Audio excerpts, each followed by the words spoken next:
We interrupt your regularly scheduled programming to bring you some breaking news. There's been reports all over the area of something crazy going on, something big. People's homes, their minds even, are being taken over by something called, what is it they're calling it? They're calling it Bad Movie Debate. What up, nerds? It's me, Jacob Babb, for Bad Movie Debate, and today we have a very special episode. It's spooky season, so we had to get Tyler Eads on here. Say what up, Tyler. What's up, everybody? Happy to be here. Happy to have you back. I don't think this is the third year of Bad Movie Debate, and I don't think there's been a single spooky season where you haven't appeared. So I'm glad we were able to make this work, even if it is the last week before Halloween, or it is the week of Halloween. Yeah. Well, hey, get us in spirit. Yeah. Hey, we did it. We did it. And that's all. We're doing it, and that's all that matters. So normally you've been on and we've done regular debate episodes, like kind of the run-of-the-mill episodes. Last year we talked about horror reboots and horror remakes and like the pros and cons of those and like what we think about that. We were talking about what we wanted to do this year, and we landed on we're going to do a bracket. We're going to do a bracket for like a March Madness style bracket, because there's been so much good and just so much horror in general in 2024 and 2025, and a lot of it really hits, some of it maybe not so much, but we're going to get to the bottom of what we think the best, most important, favorite, whatever you want to call it, like the champion is of these how many do we have? 14 movies. It's going to be a ride, probably. I would think. I would say, because I know we agree on a lot of stuff, but we disagree on a lot of stuff too. Yeah, when it comes to movies, more in this situation than typical, actually. Yeah, like we can usually come to a consensus on like regular debate episodes and stuff like that, but this is gonna be something. Okay, so we're gonna just jump right into it, so this episode isn't like 5 hours long, because it easily could be. Could be. Sure. But I don't think either of us have time for that today, unfortunately. Okay, so first of all, we found out you can't make a bracket without online, at least right. I couldn't figure out how to, without having a first round bye for two teams or whatever. And so we went with 14 movies, so we could only have two that get a bye. And we chose Weapons and Sinners to get the first round bye. So they're already on to round two. And I think, which one's number one, which one's number two is kind of irrelevant at this point, like in terms of seeding. But I think that's fair. It's fair to us. I would say so. I mean, I think that while there could be some hot takes coming up, I think that in the overall discussion of horror films and really just movies in general this year, I mean, both of those have to be the top of the majority of people's list. I mean, all you have to do, I mean, maybe I'm already referencing Letterboxd too much, but I think if you look at, all the movies released this year and their Letterboxd scores, both of those are going to be close to the top. Same with IMDb, critic reviews, so on and so forth. No, for sure. Those two movies out of every other movie, which we're going to go over all the movies and then we'll jump into the actual discussion on like each battle. But Weapons and Sinners is probably the two, in terms of horror, the two most like culturally and pop culture significant horror movies we've had in the past 2 years. Out of the 2024-2025 like horror movie roundup. Sinners is, in my opinion, god tier. Weapons was such a pop culture phenomenon that like it was insane. Like that first trailer dropped, we'll get more into it, but that first trailer with the kids just running and stuff, everybody was like, what the fuck is happening? Everybody was in. Like, and it was like, and people went and saw it in droves and stuff, and like it was just insane. And I don't think any of these other movies can compare to that level. So those are our bye week ones, and it's just you're gonna have to deal with it because it's too late to retcon that. So we're gonna get into it. So we have the rest of the movies are in no particular order, are Wolfman, Presence, Nosferatu, Alien Romulus, Final Destination Bloodlines, 28 Years Later, Smile 2, Bring Her Back, Together, The Substance, Companion, and Heart Eyes. Yeah. Those are our 14 movies. We were like, these are the ones that we should be talking about. Yeah. I will honorable mention Black Phone 2, because that movie is pretty solid. I will honorable mention that. You unfortunately, Tyler didn't have time to go see it. Unfortunately, I mean, it did just come out, so it is what it is. But I will say, I actually had never seen Black Phone 1. I just kind of thought it was going to be like, it just seemed very run of the mill to me, kind of a thing for like okay, there's like a serial killer guy and he wears a mask and he's taking kids and stuff, blah blah blah. It was so good. I absolutely loved it. And then when I saw the second one, I was like, actually, this is even better than the first one. They're actually getting into really weird territory. So I think you'll love it, and we'll talk about it whenever you. Hell yeah! Like not on the podcast necessarily, but like we will talk. Like you text me and let me know, because I think it's better. I think it's better than the first one, which is wild. Okay, so we're just gonna jump right into it. So the way this bracket works, again, we're going to do the Wolfman versus, or Wolfman, not the Wolfman, versus Presence. And whichever one goes on to win this battle will fight Sinners. And then later we'll get to Smile 2 and Bring Her Back. And whichever one goes on to fight, or whichever one wins that one will go on to fight Weapons. And then the rest of them just move on to the next round and we go from there. So that's kind of the scheme of it. All right. So Wolfman and Presence. Thoughts on either? You know, so the director of Wolfman doesn't have the best critically reviewed list of films, but he definitely has made things that people care about a lot. You know, he made The Invisible Man, which wasn't really my favorite personally, but I know a lot of people liked that. And then he is in charge of a lot of like Insidious Chapter 3. He's involved in the Saw franchise and things like that. So I kind of expected more from this. It was pretty disappointing overall, I think. There were some really sick moments. I think the transformation that Blake goes through is pretty solid. It's nowhere near American Werewolf in London. Obviously, nothing will ever get close to that. No, they literally made a new Oscar for that moment. Yeah, you can't beat it. You're never going to beat that. But I mean, it was pretty good. Some of like the shots of the wolf, like in the background, were really, really good. Yeah, and, I'll give you that. You know, I like the woods. I like spending time in the woods, but there is a specific eerie feeling that you get anytime you're in the woods. And I do think that this movie captured that feeling of, you know, being in the woods and knowing that something's out there and I don't know what it is. I think it had good moments. The opening sequence, great, but overall, pretty disappointing. The score was abysmal. It made it like... it was just like really intense, like orchestra music in the background and these tense moments, just absurd. And then I didn't really like Julia Garner in this movie. Not in this movie, no. Not in this movie. We'll talk about another movie here soon, of course. Obviously. Next round. I don't know. A lot of the things that needed to click didn't click. Kind of felt run of the mill. And I was pretty disappointed. What do you think? I hate this movie. I hated this movie so much. For a few different reasons.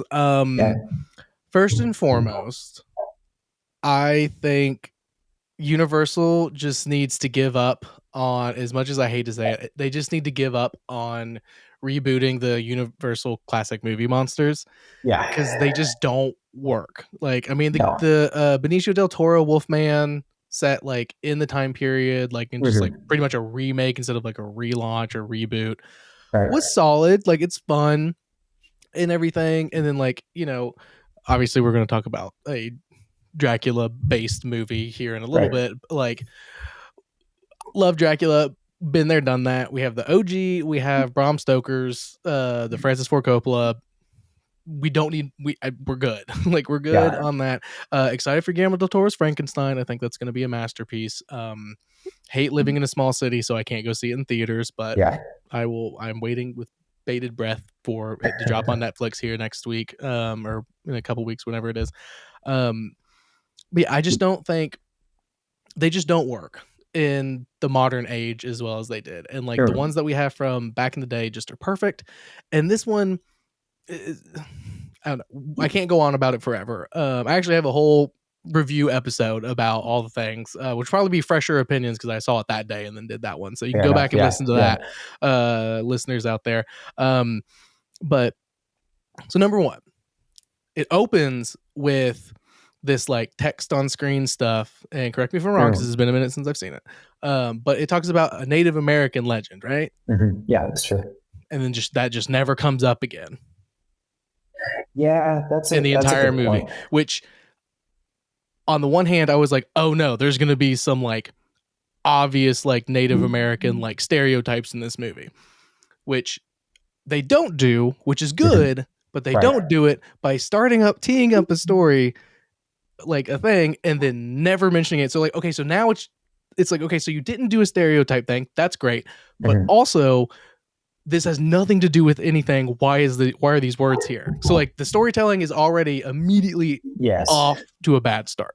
Hate that. And I was like, because I was really like, okay, so where is the Native American? I was like, it has to be in here now because you established from the get-go that this is like not a werewolf, but like a Native American like werewolf like thing. Right. Anyway, let's go. Like, and then they turn it into it's just like an illness, and then they don't even, like you said, they don't even mention the Native American folklore. Yeah. And I think you can chalk all that up to they tried, and we'll definitely talk about this with other movies. They tried to do the highbrow thing where you also have to talk about these universal, super relatable, real world dramatic stuff. And that works for some movies and it doesn't work for others. Absolutely. They tried to shoehorn this familial drama into this movie, and it's bad. It's so bad. You can't do both in an hour and 30 minutes where you're going from, like setting up the Native American folklore, showing the wolf, and going to the city, then bringing them back. You just can't fit it all in. Yeah. And it felt really rushed. There wasn't enough werewolves. I agree with you. Storytelling was whack. And then like my last major point on it is again the familial thing. You already touched on it. It doesn't make any sense. So Julia Garner's character is the one who's like not staying at home and like is the one and stuff. But then the daughter, I forget exactly how I like phrased it or like what my thoughts were when it first came out, but it was like, so you teed up that Julia Garner and her daughter are gonna grow and become closer together, but the daughter already loves the dad and is on the dad's side, but then she like falls more in love with the dad, and the dad's the one that turns, and then she's scared of the dad and stuff. And it's like, so why does the daughter hate Julia Garner, like her mom, so much? Like I don't know. It's just like it didn't work. There's like, and then like he's struggling, and like obviously it's his dad that is like the original one, and then gives it to him and stuff. And like that revealed that was so stupid. It was exactly, exactly. It's so dumb. It's just everything with it, and it's like, okay, so obviously it's like you want to give, I guess, like devil's advocate or like looking at their perspective, it's like you want to give Julia Garner's character some sort of depth. She doesn't need to just be the wife, but at the same time, I'm like that's fine, but it also doesn't really make any sense. The daughter never clings to the mom except for when she literally has to, because the dad is now a full-blown wolf man. And even then she's like, I'm so sad about dad. Like, yeah, I guess you're here, mom. But like, it's one of those things where it's like, again, it's like they tried to balance it where both parents had depth, because in my head I was like, so she should be the wolf man, like Julia Gardner, and then like she turns, but then they save her and stuff because like she's like, well, mommy's always gone, and like I don't know her anymore. She's like a different being, like a different thing, like and stuff. And it's like, or something. I don't know. I'm not a writer, obviously. I mean, this movie got made, and that's really hard to like get a movie greenlit and like made and like put into. So like, and obviously I'm not, like anywhere close to being able to do anything like that. But I was just like, the story just felt disjointed in a lot of different ways, starting with the Native American folklore. never mentioned again, which again, if it was mentioned, it probably would have been real bad. It probably would have been not kosher, so I think it's fine. So this one, it's a tough sell for me on this one to move on to the next round. Yeah, I think I gave it a 2 or 2.5 on Letterboxd, and I think the only reason I even gave it that was because I did find the opening sequence to be pretty scary when they're getting stalked. Yeah, that's cool.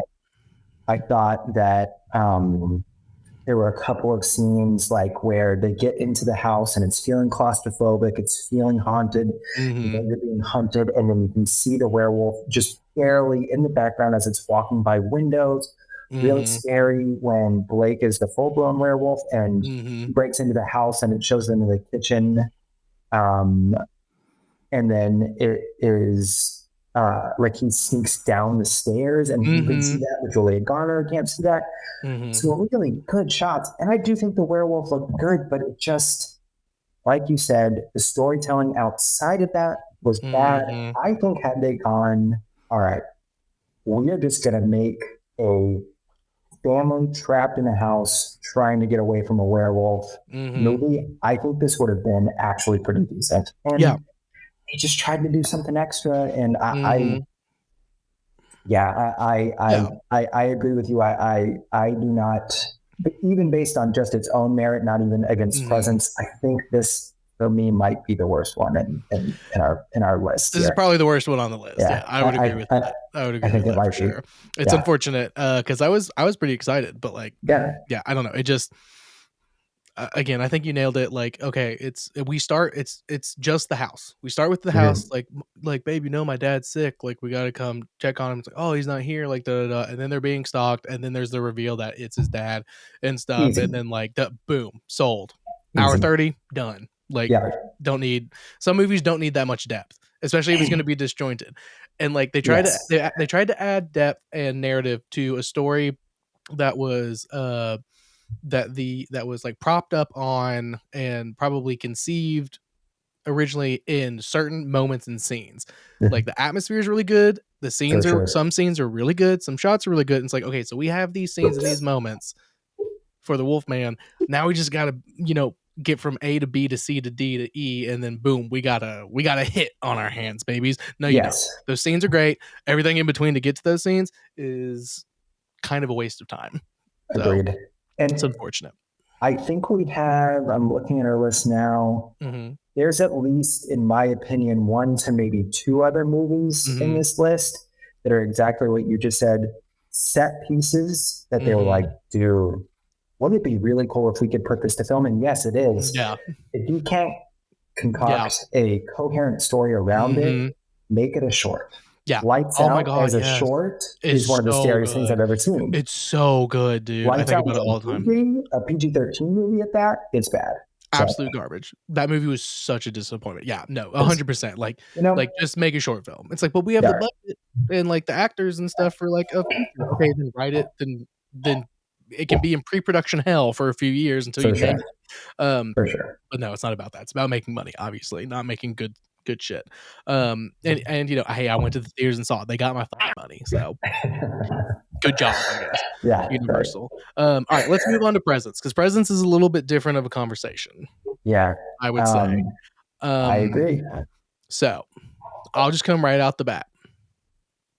Pretty mid. Okay. Pretty mid in my opinion. Yeah. The coolest thing about this movie is that it's oh, hold on. Also, major spoilers for every single movie. I forgot to do that. Every single movie on here. If you haven't seen it, we're gonna blow that bitch wide open. It's impossible to do this without spoilers. Absolutely. So sorry for not like addressing that right off the top. So don't worry. We started with the worst one probably. So everything you're fine. You don't even need to see that one. Exactly. We didn't spoil shit because there wasn't shit to watch and stuff. Just look up the coolest scenes. Go to YouTube and type in coolest scenes from Wolfman 2025. Watch it. Watch the 6-minute video and you're fine. And you're good. And you're set. Now, Presents, I think, is a little bit more worthy of like actually going and seeing. I think it's it's really, really cool that it's the perspective of the ghost the entire time. Yeah. And the filmmaking that Soderbergh was able to pull off, him working the camera most of the time, like he worked a lot of the camera I didn't know to that. like That's really to get interesting. stuff correctly. I could be wrong about that, but I believe I had seen that like before the movie came out or like after the movie came out, and I was looking into it. Very impressive, very cool. Some really long, like 5 to 7 to 8 to 10 minute long, like single take shots going all up and down the house Yeah. and stuff. Like really cool. Very well done. That opening shot where it just like gives you the layout of the house so that you feel comfortable with where the ghost is, and that was excellent. Amazing way to start that movie. Yeah, like incredible. As far as the story, I wasn't super impressed. And again, it's one of those things where it's like, I feel like this movie is propped up on the idea of like, what if we do a haunted house movie where the POV is from the ghost and you never actually see the ghost, and the ghost is like the main character kind of, and like influences like the real monster, which is the daughter's like boyfriend and stuff. Great concept, but also I've been seeing that movie before, bro. Like, have you ever heard of gothic horror where the ghosts aren't actually the bad guys, but are just characters to point out? Have you ever heard of Crimson Peak? Well, that's the exact case. Like, you know what I mean? Like, it's like this one's modern. So like, it's like, honestly, this is a modern gothic, like to an extent, like, and that vibe is really cool, but I was just kind of bored, like with the plot. But like then shots would like sequences would happen. And I'd be like, this is dope. This is cool. Lucy Liu, hate her. She sucks in this movie as like the character. She's great. Lucy Liu's amazing. But like her character, the mom, good Lord, that woman. And I feel so bad for that. Like I feel for the characters and stuff, but I was just still like a little less than impressed, I guess. What do you think? No, I actually thought this was great. I thought it was legitimately good. And I think as a starting point, being able to have the ghost perspective and it not feel gimmicky, that's a win from the start, because it could have immediately sucked. It could have immediately been, oh my God, what are we doing here? You know? And it doesn't. And I think it's because the way he does the camera, you can actually personify the ghost. You can tell like it's timid in this moment. It's excited. It doesn't want to look at her like when she's having sex. The ghost doesn't want to look at her. Yeah, it's very shy. Wants to intervene on things. Wants to get close to certain people. Stay away from other people. So I really liked that. I thought the ending was, and yes, it's basically the ending to The Sixth Sense, but I thought it was fantastic, because they had kind of, mentioned the mirror, and then when you realize that the power it has in that moment, and you have the reveal that the brother was in this weird space-time continuum, and his whole purpose was to come back to save his sister. It worked so well for me. And I think part of the reason it worked well was because the whole time I'm watching the camera or the ghost move around, I was looking for moments where they slipped up or where they showed the ghost on purpose in reflections, but you never see it. It's seamless. So then when you go into the mirror and then you actually see what it is, and it's the brother after this suicide accidentally happens. It blew my mind. And it really hit for me.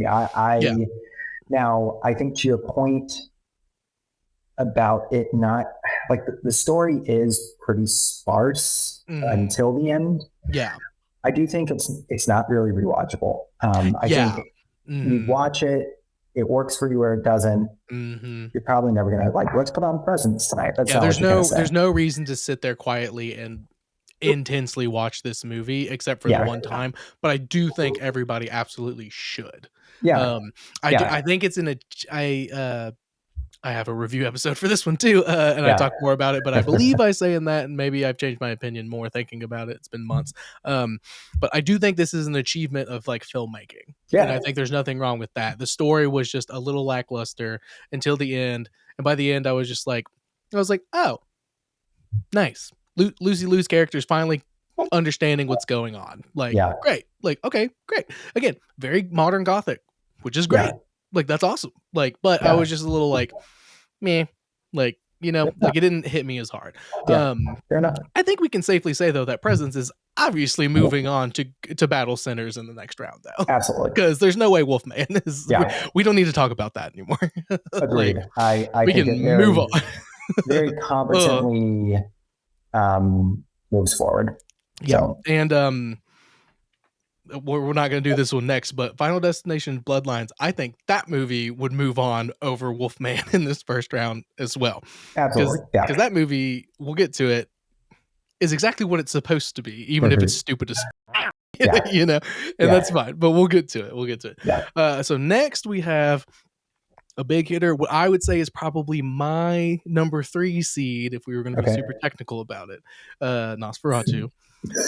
Versus Alien Romulus, which is hard for me. This is a hard one because Alien is probably my favorite movie of all time, but Dracula is my favorite book of all time. So it's like, it's a tough little thing, but this is Alien Romulus. We're not talking Alien. So Right. There's some stipulations there. Where do you want to start?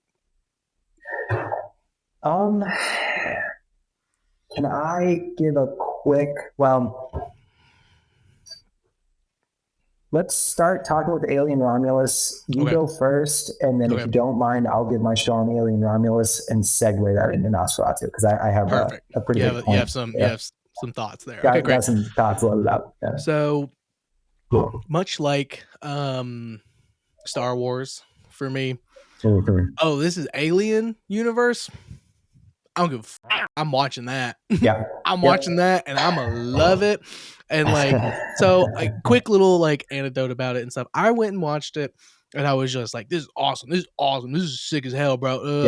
And then I went and I have an older coworker who's a big sci-fi fan and stuff. He loves Alien too. And he saw it and he was like, I hate Alien Romulus. And I was like, oh, why? It was so fun. And he was like, it's only fun because it's shot for it's different scenes from the entire franchise put into one story, and then they add a little bit of new stuff at the end to like make it different, but like you have the same shot, like you like literally have the same, like the Alien 3 shout out to our first episode ever, the alien coming in and getting really close to Sigourney Weaver, Ripley's face and stuff, like you have that exact moment happen again, and like a lot of little things like that. And to me, I went, yeah, it's awesome.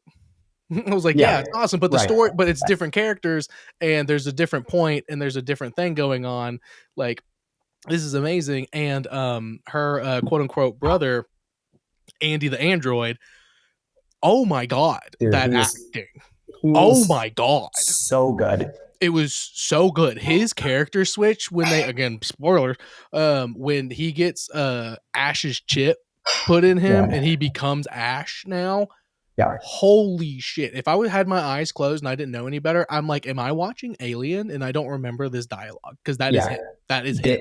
David Johnson is a treasure, man. He absolutely did so incredible. Well. Absolutely. I know. And I'm so upset I wasn't able to see The Long Walk. Same. I'm so upset because I saw he was in it. I couldn't go. Yeah, exactly. Same. I literally had it like I'm an AMC A-list member. And I had it like marked and I was like, I don't have time to do this. I have to go do something. So I had to like cancel it. But I was like, it had a really short theatrical run. That's not the point. It did. Though, but yes, I was very upset because I was like, oh, he's in this. I'm seeing this. So I can't wait when it comes to like streaming or somewhere where I can see it.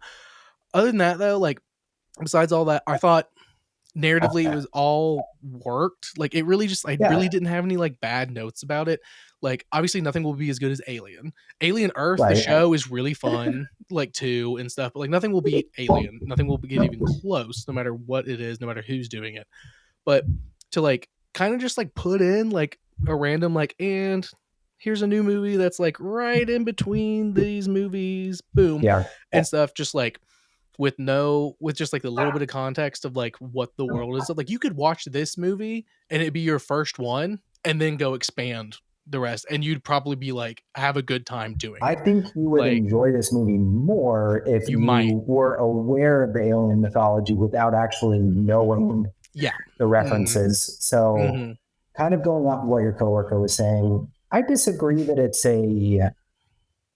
just like the same scenes. I actually feel like some of the best aspects of this movie are like when they're in the cryo chamber and the temp starts going up, and then all the face huggers start like coming down and jumping around. There were a lot of, and like when they're going through the hall and trying to be quiet so they don't jump on them.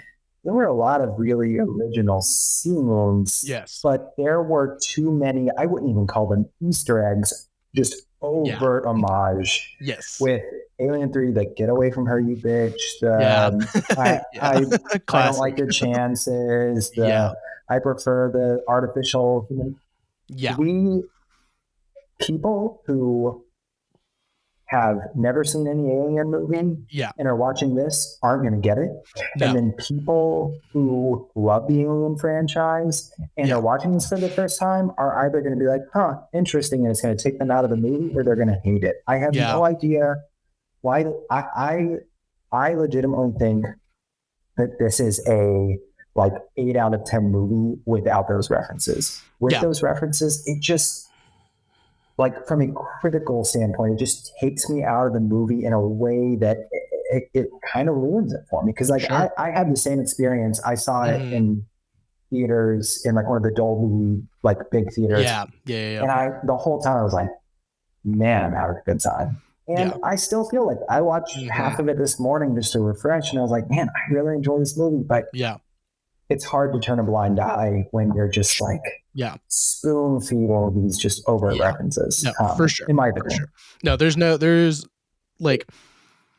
no way to argue against that, because like 100%. Because like Austin, we went and saw that Austin and I with a couple of our friends when it came out, and she. Austin, she's not the biggest horror person in the world. I made her watch Alien, and she watched Alien, and I was like, this is my favorite horror movie of all time. And she was like, I didn't really think it was all that scary. Like, I liked it. Like, it wasn't bad. And I was like, exactly. But she's never seen any of the other ones, like, and or anything. But we went and saw this one. And, there was definitely moments where she was like, ugh, like, and didn't like it. Like, and was like, oh, that was like too scary for me and stuff. But like, overall, she was like, yeah, it was fine. And it was like, because I think it's because of what you're saying. It does like kind of hold your hand a little bit and stuff. It's like, well, yeah, it's because like you've heard that, you've seen this scene before, you've heard that phrase before, like the not Easter egg, but straight up like hardcore homage to to the rest of the universe and like the rest of the mythology and stuff. Like it's like, it is fun to be like, oh yeah, like that. And it's like, okay, now we can move on from this, right? Oh, we're still doing this. Like I've seen Prometheus. Thank you. I like Prometheus a lot. We can move on from the whole 2-minute Prometheus thing. Like now.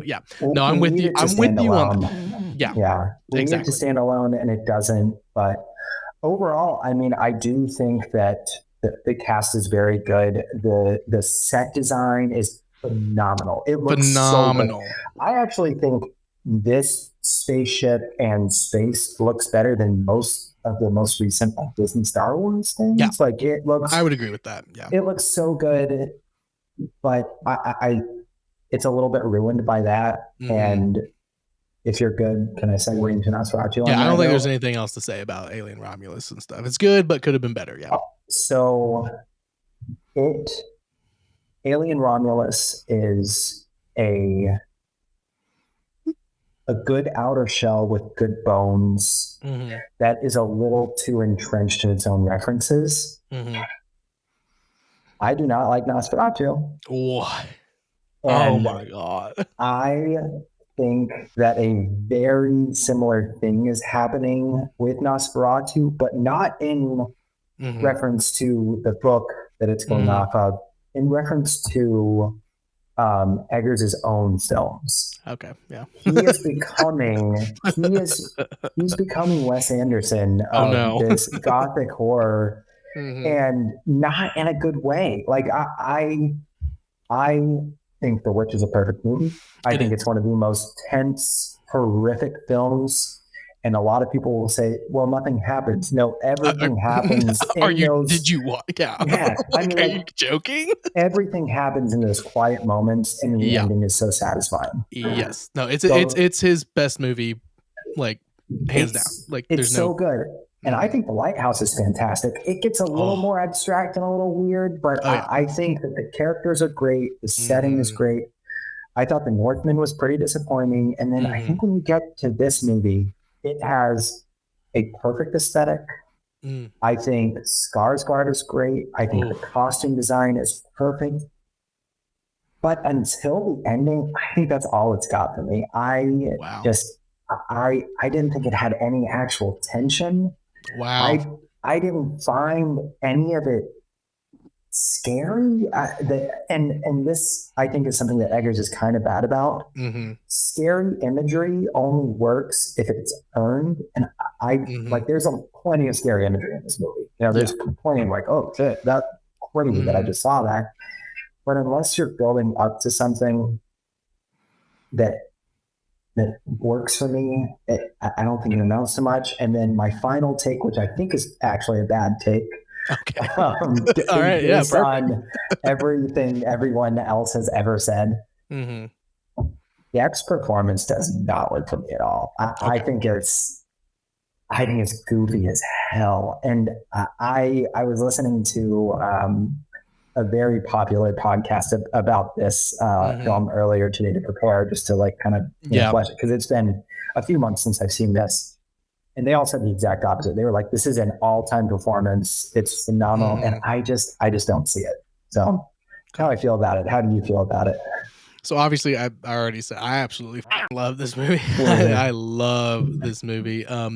Yes, a lot of it does come from Eggers's like aesthetic, and just like how good he is at doing period pieces, down to like the finest detail and stuff. Like he doesn't really miss with that. Going with Depp's performance though, like all that shit she does with her face and her body and stuff. That's her, right? Yeah, like that's not fake, right? And you still are like, oh, that's pretty mid. Like there's not a lot of people who can like do that. Like just like, all right, we're gonna run another take, and she's like, all right, and she just like and just goes for it again. Like she's just doing that shit. Like that's not, like that's the most impressive part to me is like she is by definition a Nepo baby. She just is and stuff. Yeah, but there are good ones and bad ones. Yeah, exactly. And she put everything into this one. Like she went hard on this one. I haven't seen much of her other work and stuff, but like I'm super excited to watch the Idol audition. No, God, no. But I also don't give a fuck about the weekend. So if I'm being honest. But like the weekday guy. Yeah, exactly. Yeah. You know me. Well, I work odd hours, so my weekends are also weekday. But yeah, like she really, like I think Eggers really got a lot more out of her than I was expecting. I was expecting to be a little bit disappointed by her being like the lead, like female, like the I always forget I always talk about them in the Dracula parlance versus the Nina of it all. Like I was a little nervous about that. Got to that scene. That scene was so freaky in every sense of the word and like she did so good. And I found out after, like, holy shit, like she just did that, like, and stuff. And like it probably took multiple takes and she was just hitting it every time. And they're like, okay, well, that one. Like I think Eggers was able to, and again, this is, maybe this says more about Eggers's like direction than it does about her acting and stuff. But like you have to have that talent has to be there already for him to get that out of her. And then the line delivery and stuff, like let's say like she's pretty flat like throughout it and everything, but like that's kind of the point. That part didn't bother me. I think it was more I think that, and I am perfectly happy admitting that maybe this is a bad take. I think that it just and when I was thinking about how I was going to say this, I was trying to think of another like possession performance that I think is better. And I guess that I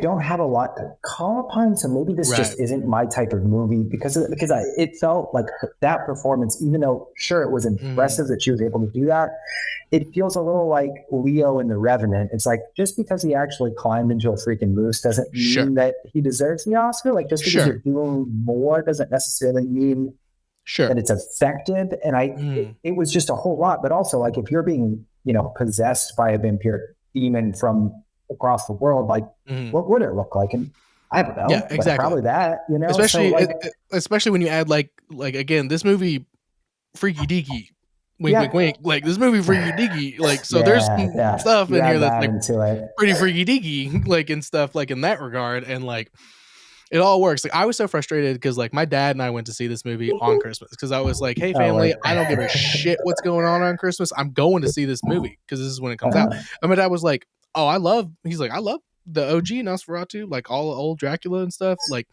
he's like, yeah, well, I'll go, like, and stuff. And we were about the only time my dad ever leaned over and asked me a single question in the movie is he leaned over and was like, is that Willem Dafoe? And I was like, hell yeah. And he was like, nice. And but like when anything sexual happened, everybody in the audience like laughed a bit and stuff. And I'm like, okay, so you're laughing because you're uncomfortable because something sexual happening in front of you and there's this big room of people and stuff, when actually when you look at this is something sexual happening that's like not cool. Like, it's not something to laugh at and stuff. And like, but even then that didn't like take me out of it and stuff. Like, it's so like he's like he's Count Orlok, he's a groomer, like, you know what I mean? Like, and I feel like the original movie, like obviously the original story with Dracula and stuff, like there isn't that element, but that element's added to this one in a way that's like kind of mind that. What's I'm saying? It's like kind of subtle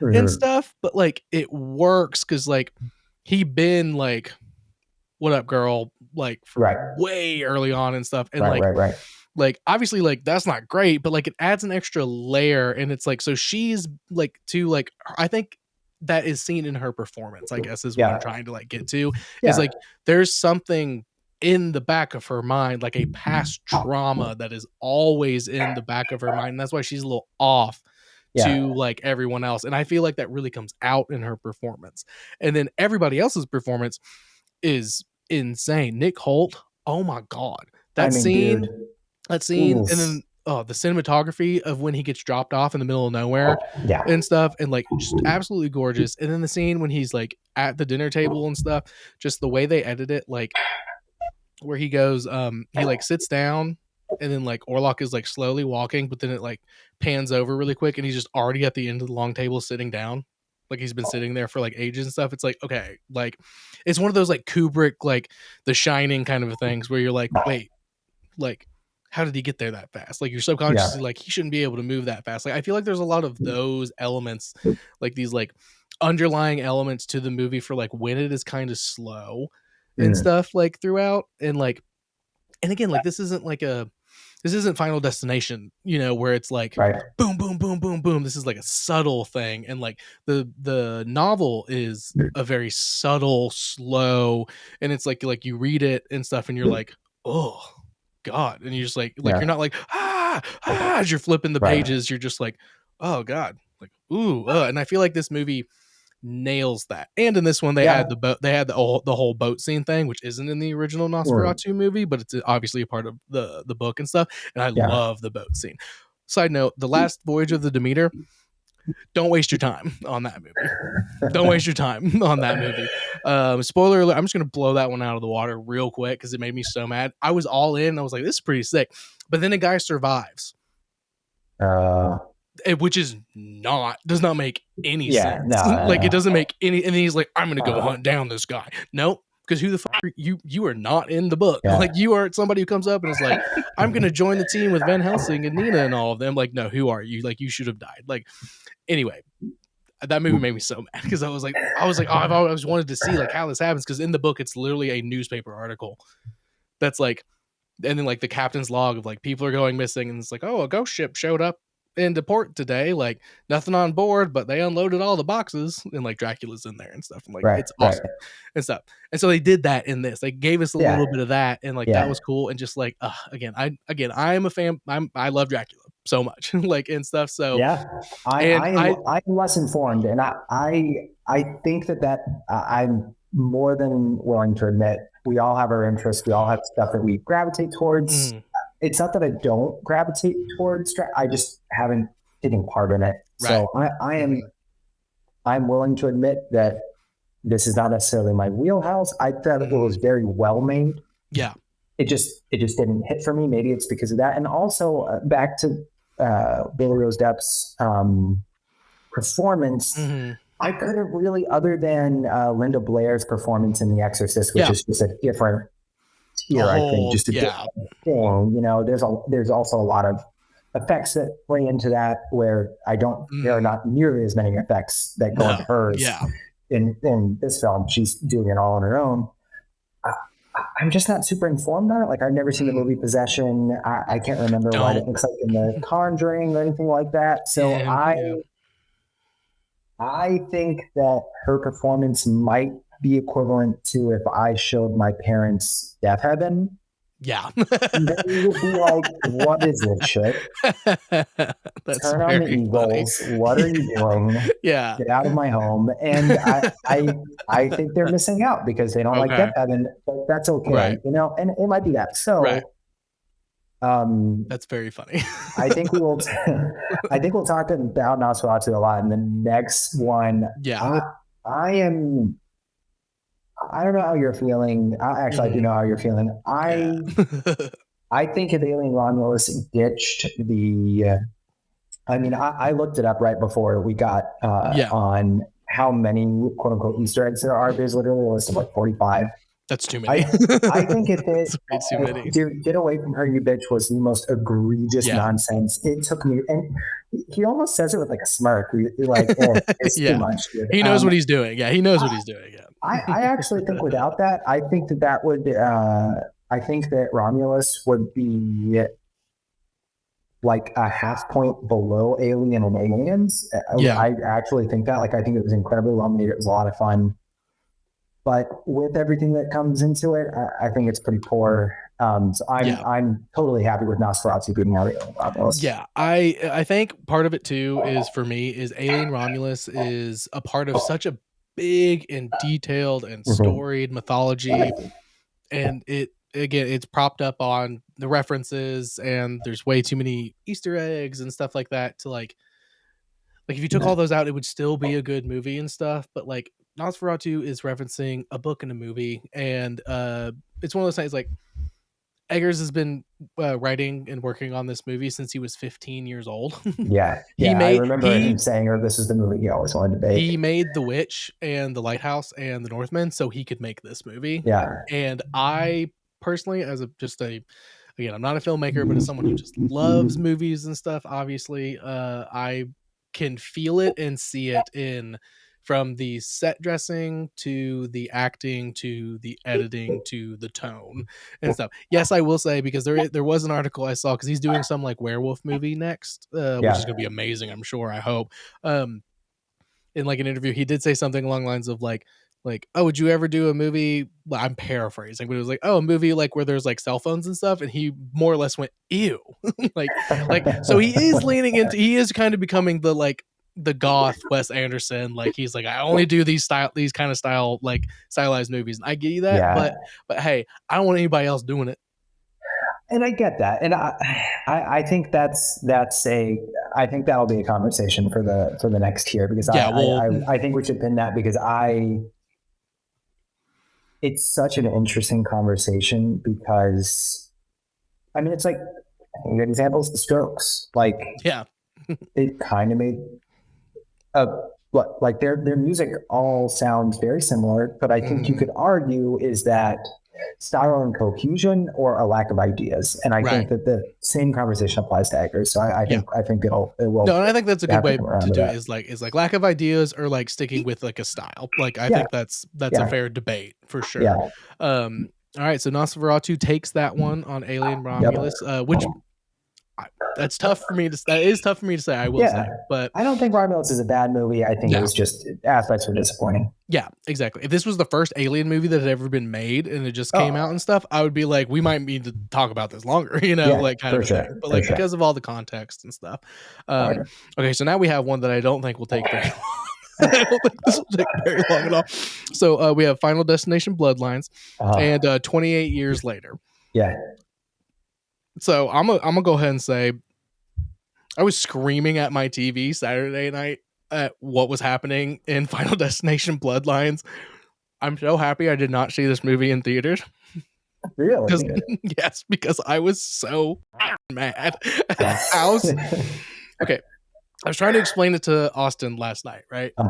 So, the first Final Destination movie, to this day, I would say more than half of our generation and Gen X will not drive behind a truck hauling logs. Yeah. Because they know. And that is a very realistic fear, right? Yeah. That is something that could legitimately happen at any moment to anyone, anywhere in the world.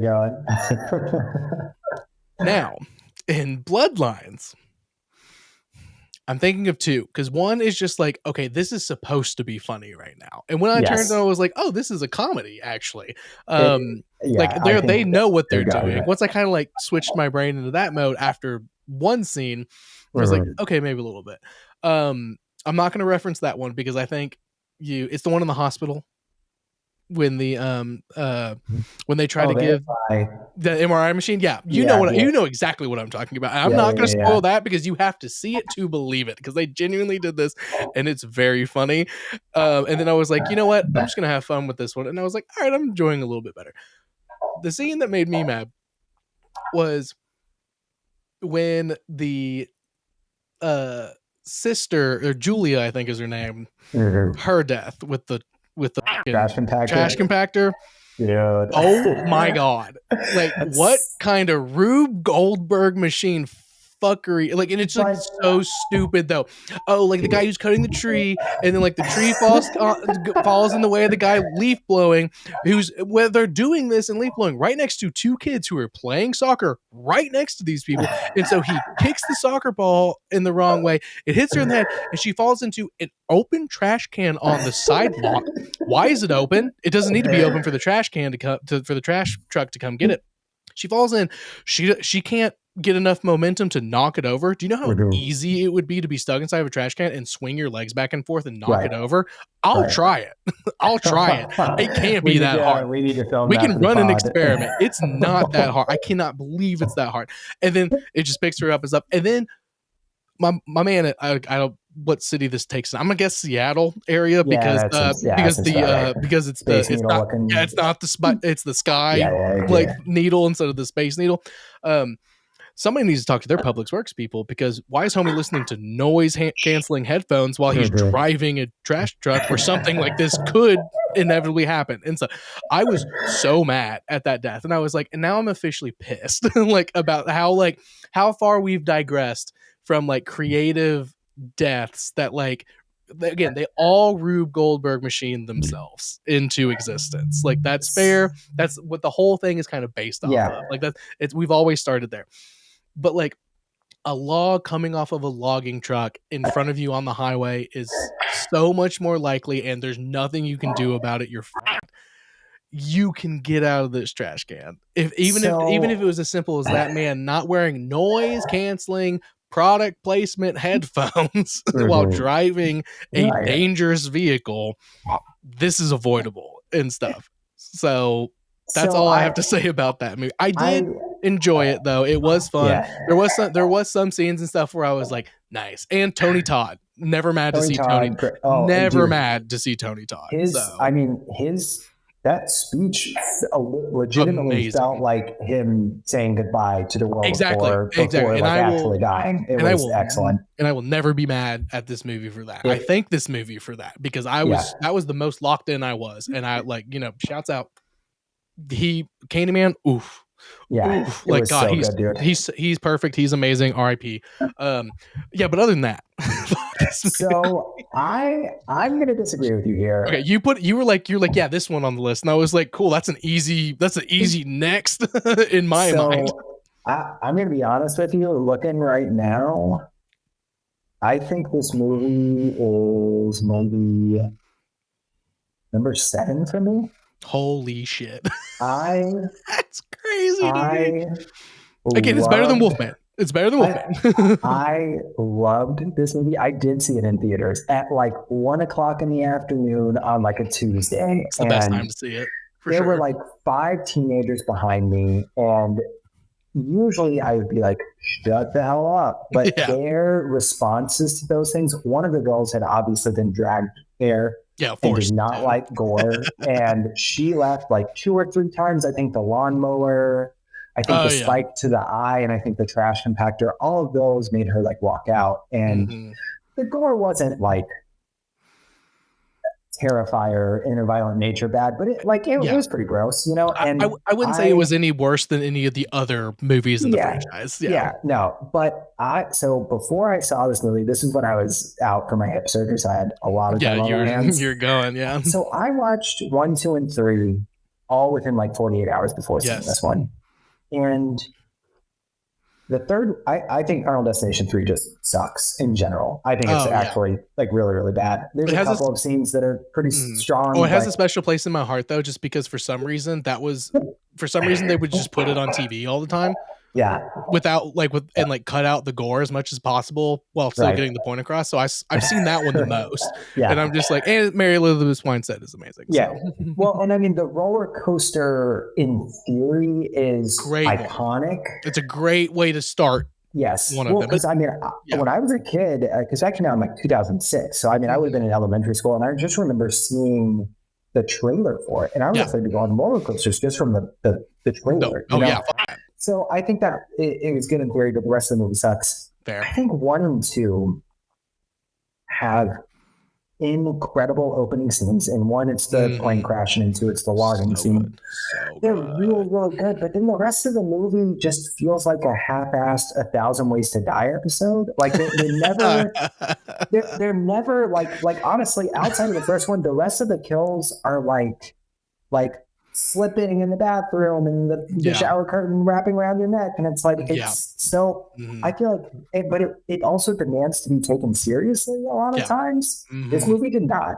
This movie did not. I mean, because in the trash compactor fill that you're talking about, she literally called the shot. She was like, how ridiculous would that be? And then it happens. And I was laughing my butt off in the theaters. And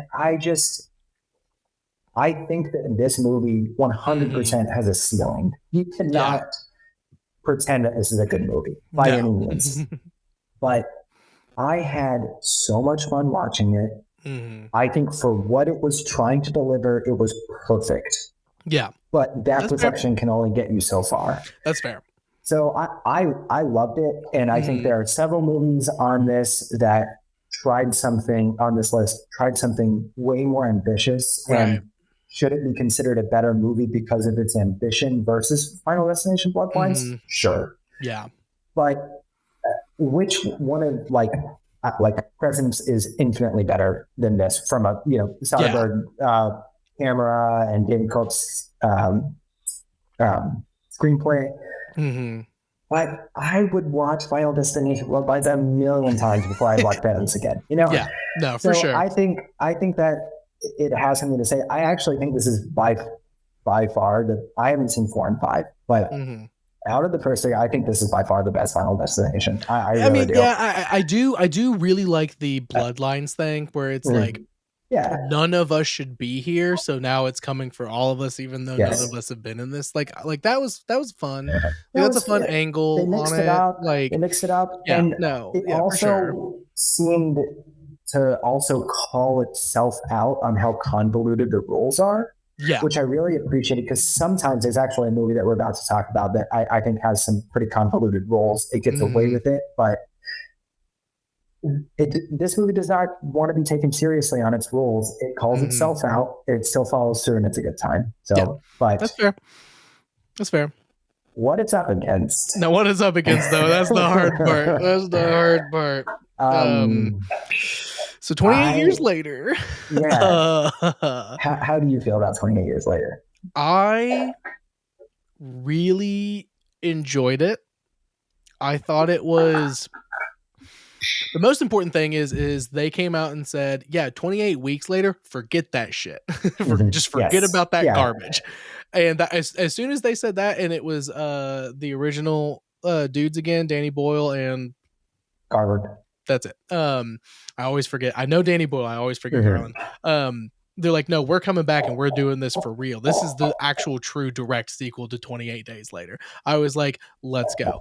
That opening scene when the kids are watching Teletubbies and get is like horrifying. And man, then the kid gets right away to the church. Insane. So insane. Yes. And then it's like, all right, now we're gonna skip 28 years later, like, because that was like day one, like, you know, kind of a thing, or like when it all started and stuff, and like just like the island community and oh god, what's his name? He's in Nosferatu 2, the dad. Aaron Taylor Johnson. Oh my god, I thought a phenomenal performance from him. Amazing. He was from both good. him and the kid. Like, and like, God, I hated Aaron Taylor Johnson so much. The more I watched it, I was like, oh my god, this guy sucks. This guy sucks so much. Like, but like in a way that like was so compelling. And then it's a coming of age story wrapped in an apocalyptic tale in a way that like, and like it deals with grief and loss and death and like such a good way. And you have so good, dude. Ralph Fiennes in it, like that. I thank God the next movie has more of him in it. The next movie has more of him in it. Thank God, because that character's so interesting. Good. He was so good. Like, I really don't have anything bad to say about this one. I did not think I was gonna get so like emotional and like heavily invested in it. I cried watching this movie. Like that's what I'm saying. Like I was like, "Are you joking?" Like I was like, "I didn't sign. That's not what I signed up for." But like I loved it. Except I did not like the tonal shift at the end with the Jimmies. It's just like, okay, so now we have tracksuit Power Rangers for 15 minutes, and it's like I get that it's like letting us know like going forward the energy might be different and stuff, but I feel like you could have like teed it up in a way that wasn't like so long. And it's like, okay, now we're listening to European punk and stuff, which is fine, you know, European punk is fine, like, but it was just so long. They were doing all this crazy shit and they're all wearing the wigs and stuff, and they're literally wearing Power Ranger color tracksuits and stuff, and I was just like, what? And I was like, huh? So like I absolutely love the movie. I'm just like, that last 15 minutes, maybe 5, we call it a day. And then I'm like, no notes. It's only like 5 or 6 minutes though, isn't it? It felt like 15. I don't know. Honestly, I do think it's shorter, but I hear what you're saying. It felt too long. Yeah. It felt like it went on for too long.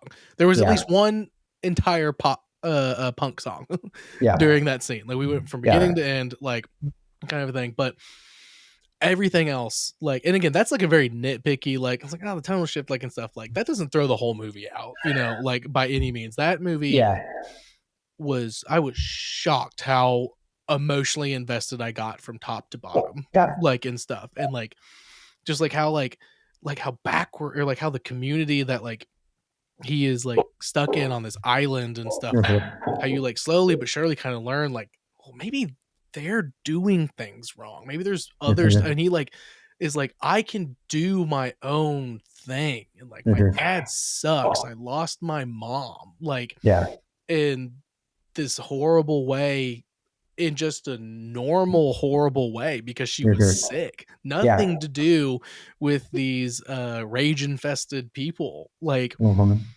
so good. Like it was so good. Like it was great. And aesthetically, like it was amazing. Like his little like bone temple place that he has, so cool looking. Like, so good, oh my god, yeah. I literally no notes except for shorten the end a little bit. Yeah, the ending was weird. I'll probably save me gushing over this movie until the next matchup. But I will say just about the ending. Do I think that this is a slightly better movie if it ends with him with Spike looking at the sunset after he's like put his mom's skull on the bone temple, pyre? Probably, or just if that ending hadn't been so kind of silly, probably. But like, I really, after this world building of this one, I really want to spend more time in the world. Yes. And if this is the way they thought they needed to segue into the next one, whatever, I'm down. Whatever. Yeah, because I think the real ending is the sunset. Yes. So I'm fine with that. Yeah, I'm complaining about the prologue. You know, like I'm complaining about the prologue basically. The last like 10 to 20 pages of story to get you to the next and like wrap it up like that. Like the story's not over. Like this story's over, but there's more story to tell going forward. Yeah. So I think easily 28 years later. Obviously he's moving on to the next year. Okay, so our next one, we have Smile 2 versus Bring Her Back, and the winner of this one, because of the seating and everything, will be going up against Weapons, which will be tough. So I watched Smile 2 and Bring Her Back yesterday, and I had actually never seen either of them. I missed Bring Her Back. Smile 1? I did see Smile 1. I missed Bring Her Back in theaters, and I didn't really love Smile 1 very much. So I didn't think mediocre. Yeah, I didn't think to go like see Smile 2 in theaters. I was like, I'll see it when I see it, and here I am. Let's start with Smile 2 because I feel like I have less to say about it. Yeah. Honestly, just because we do need to speed it up just a little bit probably. For Smile 2, what I'm going to say is much cooler concept of a movie. Yes. Much more original. Still kind of meh. Like the first one is like, oh, there's a psychiatrist and she has a crazy, like quote unquote, crazy person coming into her office who kills herself in front of her, and now she's the one that's being haunted. Never heard of it. Whoa, how original! Yeah, a pop star who's trying to become on a comeback tour. Yes, like is the one that gets this like infection parasite like demon entity in her. Much more interesting, much cooler. And it also had a lot to say about Fame. I actually found it very easy to empathize with her. Yes. I felt like overall, I thought Smile 1, the ending, when you finally see the creature, sick. Yeah. The rest of it, though, wasn't really that scary. It needed a lot of jump scares. The director is a little too into his own, like, I'm going to twist the camera over. Oh, my God, dude. Over and over and over again. This one had less of that, had more creepy scenes. And the ending was legitimately excellent. I think it's I actually think it's a better version of the Substance ending. I think it is just that like absurd. It's happening in front of everybody. I actually like Smile 2's ending a little bit better than the Substance. I mean, I really did like the end scene, but again, it was really good. The journey to get there, I was like, so we have this end scene in mind. How do we get from A to E? And especially D with the like, okay, she didn't kill her mom. She thinks she killed her mom, and then she goes to the Pizza Hut, and now all of a sudden it's very funny for the next 10 minutes because they're making jokes back and forth. And then like she fights, and then it closes the thing, and now she's like I'm like, okay, what? Like it was just very jarring. It was like we gotta wrap this up, like kind of a thing. Like some of the fighting is a little too slapstick for me too. Like once she gets to the Pizza Hut, which the fact that she's like, "Is this an abandoned Pizza Hut?" and he was like, "I needed a place with a freezer and stuff." Like their whole conversation before he leaves, and then like the entity comes and like her past self and stuff, is just straight up comedy.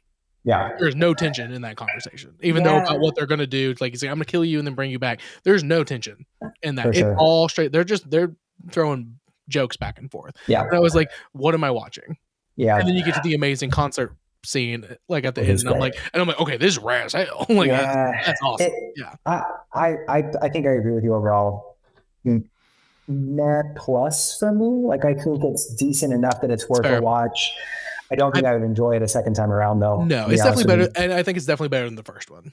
Which is rare. Which is rare for like a horror franchise like this, like specifically, like where it's like, oh, there's an entity and it's making somebody crazy, and like nobody believes them, and they're doing all this stuff. Like again, old hat, been done a million times. Yeah, but this one was actually better than the first one because the concept, the performance was actually very good. She was fantastic. I thought incredible. She was absolutely really good. And the music and like all the scoring and stuff, like the Ooh. music and like the pop music and stuff, bussin'. Like that So, shit was popping, The dude. score, I actually think this is one of my favorite scores in all of these movies. I thought it was Yeah. really, really good. Kind of Mhm. like Jesus meets Stranger Things almost. It was Yeah. like abrasive, but also, really techno.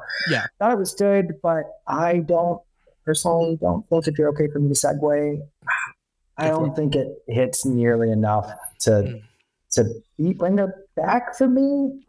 No. I think that Bring Her Back is. So I actually finished watching it this morning. Nice. Probably for the best to finish it in the morning instead of late at night like I did. Right before I lay my head to sleep. Yeah, dude. Yeah.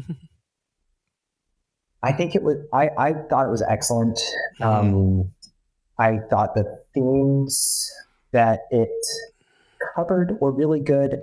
I see a lot of people on Letterboxd, podcasters, IMDb, whatever, using this as a negative when talking about these movies, that we've got to talk about grief. We have to talk about this.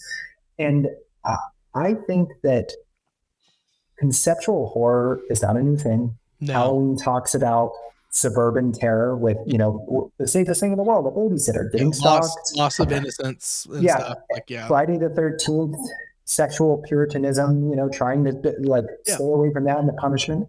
Concepts have been there, even in slashers, in everything. Of course. I think right now concepts are focused on the fact that people are trying to figure themselves out, and people are going to therapy. People are looking at their generational traumas. It's a hot topic. I think that's a good thing. So I don't think there's anything wrong with movies hopping onto that. I think people take issue with it because when the Babadook came out, everybody was like, "Oh, this is the new type of horror. This is what they all need." That was the postpartum depression grief. Like that's like the pinnacle of that kind of a thing. And so I think people just are tired of hearing about movies like that. But I don't think it's a bad thing. Well, I think. Go ahead. But no, you go ahead. No, you go ahead. I think the only thing that I don't like about this movie, I think it does everything super well. It's obviously just so grim, and I know that's the point. Yeah.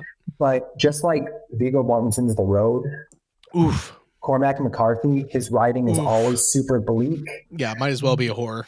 What I like in art, I can appreciate that to a point. Right. With something like Schindler's List obviously being an exception. Yeah.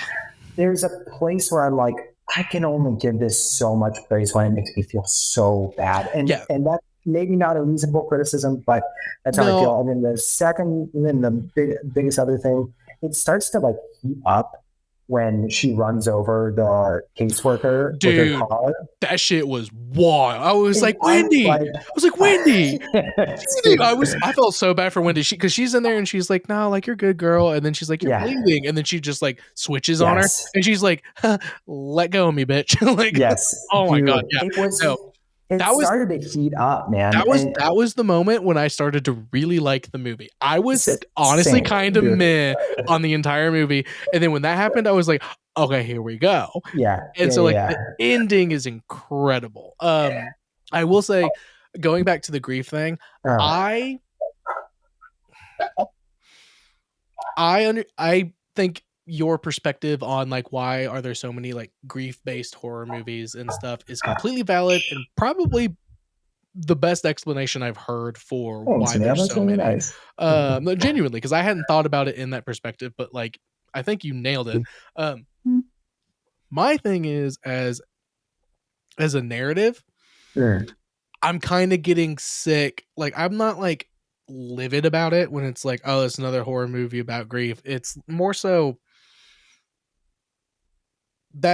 I feel like we're getting there. I feel like we're getting to a point where we are getting a little oversaturated with that. You know what I mean? That's fair. I want something a little more fresh and angle and stuff, especially when it's coming from the guys who made the best horror movie about drugs I have ever seen in my life. Talk to Me. I haven't seen it.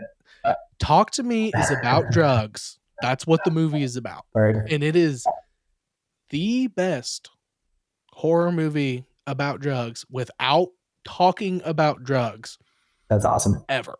I'm good. really excited to check it out. So I was a little disappointed going into this Yeah. one from the get-go because I knew it was about grief, just from the synopsis, like the log Right. lines. Like, obviously, this is going to be a grief movie. And I'm like, guys, you guys did something so awesome and original.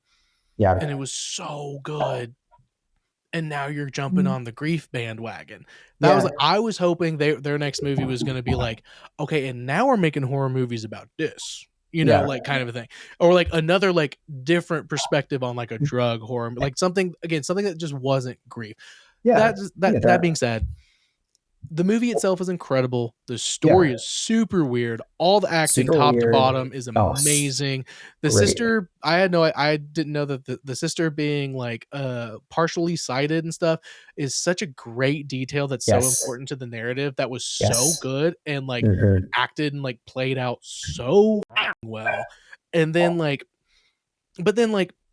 you know, when you look at the surface of it, like, okay, like she lost her daughter and she wants to bring her back. And so she stole the kid and put the demon in her and stuff, angel, as she put it and stuff. I'm like, we've been here before and stuff. So I was a little disappointed in that, but the mood, the tone, and some scenes were absolutely incredible. So I'm not going to say it's like Wolfman. I'm not going to, obviously it's better than Wolfman. Don't get it twisted. But like Wolfman being like, we have these really cool scenes and like we have to get from A to B to C to E so we can do these scenes and stuff. Like this one had really good scenes in a really good story. I've just seen it before. So I was a little disappointed, especially when Talk to Me was like so good, mind-blowingly awesome in terms of like, we're doing the same kind of a thing. It's like, you've seen this movie before, kind of like there's like some possession-y stuff, like, you know, but the core of what it's like about, so to speak, the like AP English, like, what are we talking about here is drugs, is like teens using drugs and stuff, and like how things can go bad and wonky with that. And I was like, that's awesome. And it was so good. So I was a little disappointed in that, but it's definitely better than Smile 2. So this one's gonna have to go on to move to fight weapons, which we'll see. we'll see how that goes. Okay, so Together versus The Substance. I'm just gonna come right out the bat and say, first of all, I'm biased. Alison Brie and Dave Franco are my favorite celebrity couple of all time. They are both so hot and they're both so good at acting. She's better than he is. She is a better actor than he is. And you can see it in this movie. If you're not sure, you can see it in this movie, but he's still good and he does perfect in this movie. The only issue I have with this movie, well, I'll get to it. I love folk horror. And I was like, holy shit, we're getting a modern folk horror story in 2025. That was mind-blowing to me. Once it like starts to actually happen, the twist, the turns, I had no idea what this movie was going to be about. Like I knew that like, okay, so they're going to get stuck together at one point, right? Like, or something like that, like, you know, that, and that's about the end of it. How we get there, I was like, it's not like, I wouldn't say this is even body horror. Like, I would say there's body horror elements. There's scenes and moments of it and stuff, but like, I would say no, this is a folk horror with a splash. I thought it was going to be like the one it's going up against. I thought it was going to be more like The Substance. It was going to be a full-blown like thing. It was going to be some like almost like science-backed thing. I guess like the best way to say it is like, I thought it was going to be more like a science-backed thing, not a magic and folklore like backed thing. And that blew my mind. My only complaint, the only reason I don't give this movie 5 out of 5 and I gave it a 4.5. I swear to God, I did not want to see what they looked like at the end of the movie when they were together. It looked so bad. It looked so stupid. You know how you fix that? You do an over the shoulder of them answering the door and you just see the parents' reaction. And she like drops the like, you know, the casserole she brings to like visit them, but you don't actually see its face. Like like their face, like when they're melded together. It did not look good. Me and my coworker, I have a coworker, and she thought she was like beat for beat the exact same thing, and we were like, but God, it didn't. Their like combo person did not look very good, like in terms of like CGI and like stuff like that. Like it did not look good. If you left that, you left that out, and you let us think it. and you let us think it, 5 out of Imagine 5. what 5 out of 5. For me. I am surprised that you had this take. I thought I was going to be fighting for Together. Love this movie. So I didn't get to see it in theaters, unfortunately. I was pretty bummed about that. But I had a coworker who loves The Substance. Mhm. She is of the school of thought that Nora winning over The Substance and Mike Madsen winning over Demi was repeating the themes of The Substance and so on and so forth. And I think that's an interesting take. But like, I mean, she goes hard. It was hard for The Substance. That is fascinating. She should write like a paper about that. It is like really she genuinely should yeah. write like an article about that. Yeah, like a retrospective of that. Like that she should do that. That's awesome. How that works. Yeah. But that's an awesome perspective. She hated Together. And so I went into this movie expecting and I've seen some like mixed reviews from like users, not critics, but from users. So I was expecting to like feel controversial about liking or disliking it.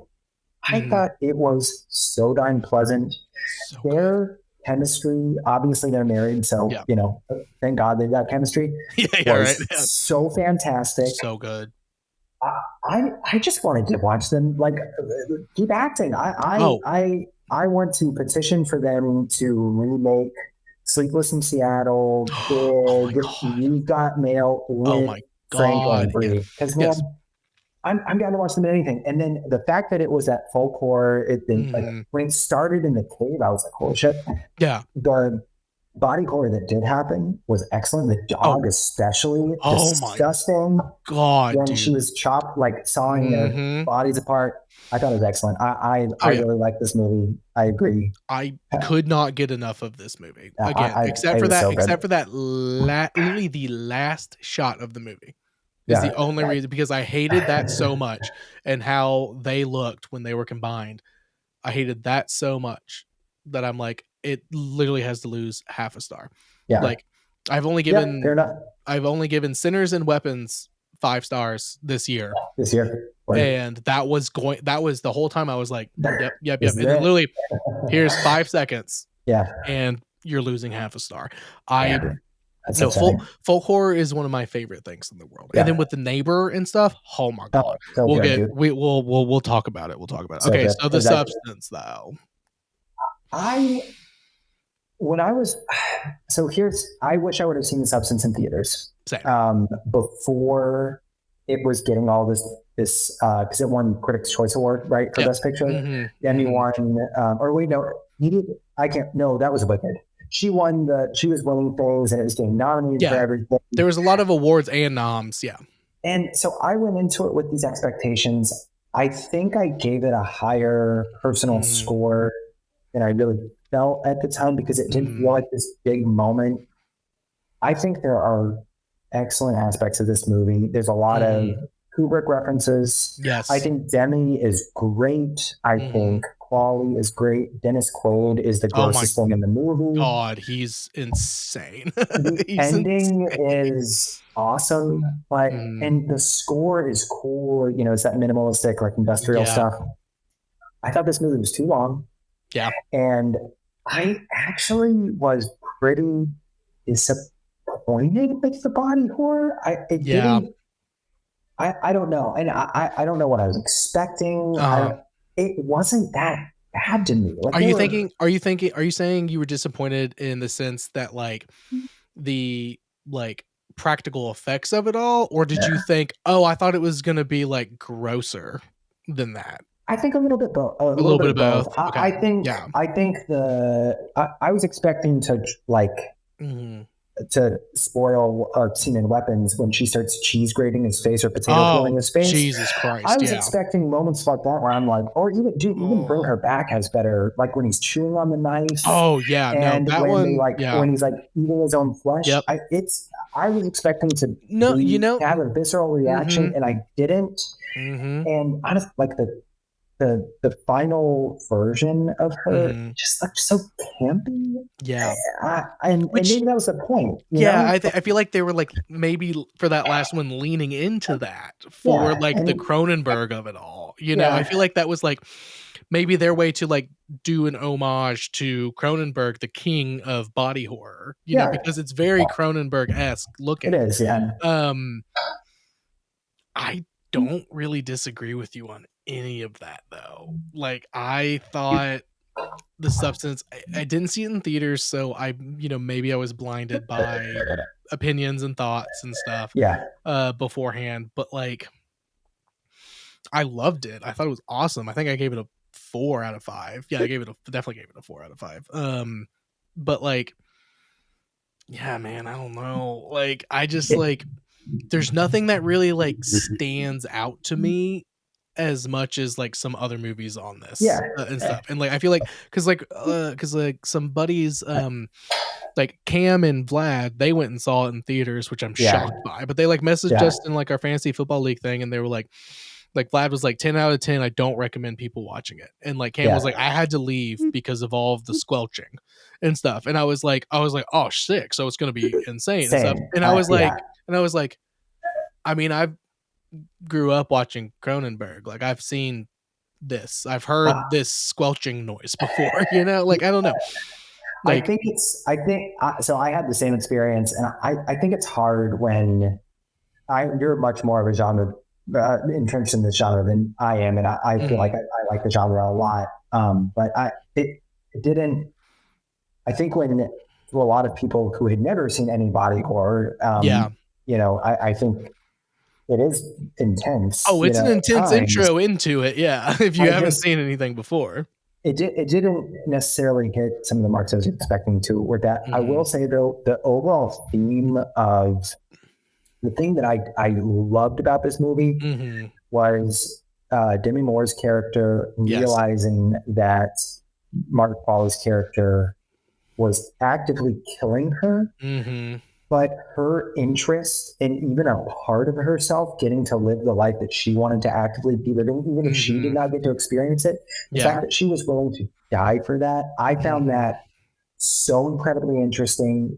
I thought that theme in itself was great. I thought that theme was a lot more fleshed out, unintended, than the over-sexualization of quality. I don't really think it had a whole lot to say other than like, dudes be like looking at women.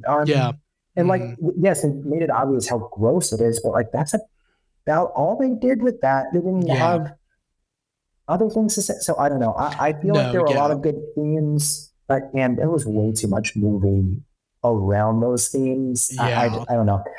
I think it's a very good, true, great movie, but I enjoyed Together so much more, dude. I liked it so much more. I think I like Together more because I do think that kind of like you touched on, like the Demi theme, like there's a reason why it was nominated for Best Picture. Absolutely. Absolutely. She was great in it, and all the awards and noms it got, it absolutely deserves.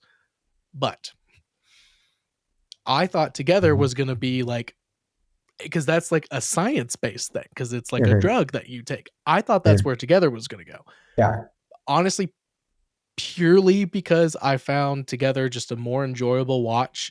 The body horror it's its own original kind of body horror. Like maybe not original, but like the way it's done is less Cronenberg, I guess. And The Substance leans into Cronenberg really hard. So it's like, okay, been here, done this.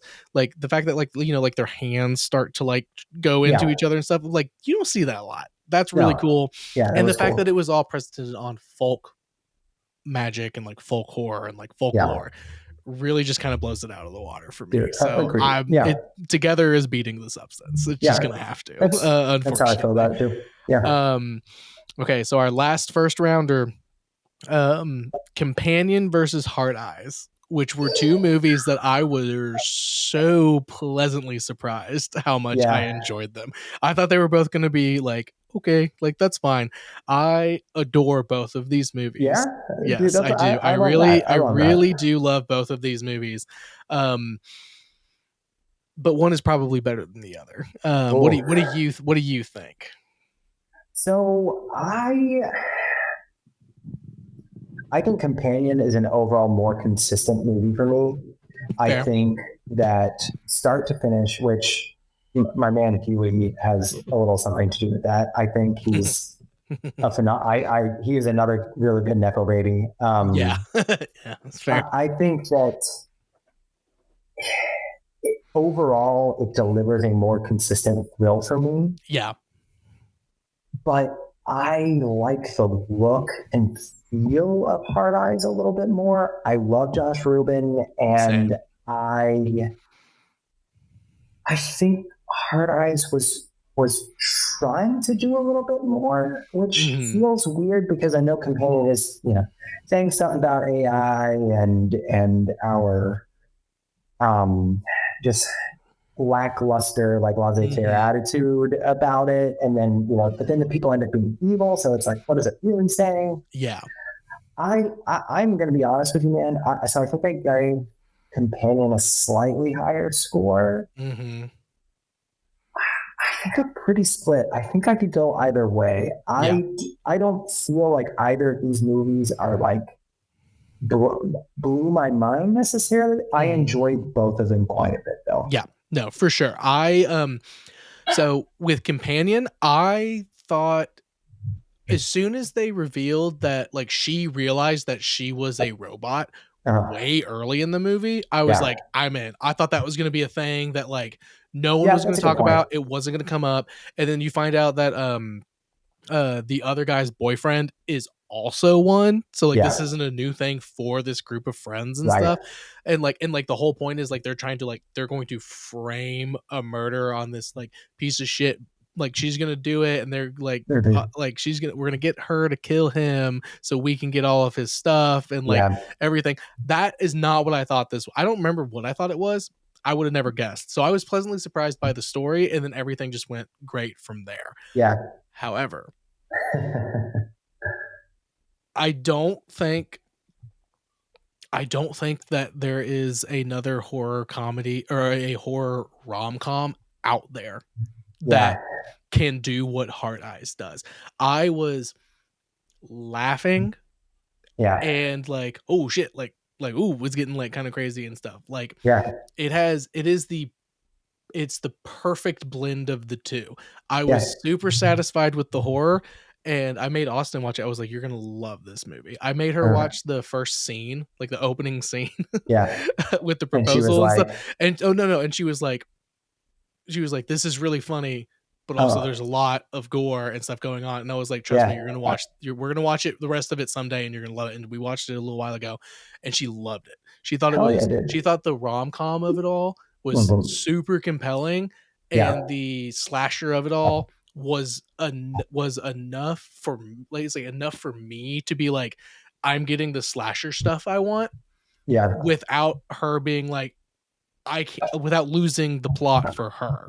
You know what I mean? Like, and the acting top to bottom just so good across the board. And then the classic twist, the twist at the end that it's a throuple is so funny. It was but really also funny. The most logical thing to make the movie work.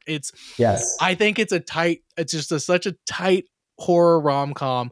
Like, I gotta go Hard Eyes. I just have to. Like, I had that is one of, if not the most fun theater experiences I've had in a very long time. I laughed, I cried, I screamed, like top to bottom. Like, I loved that movie so much.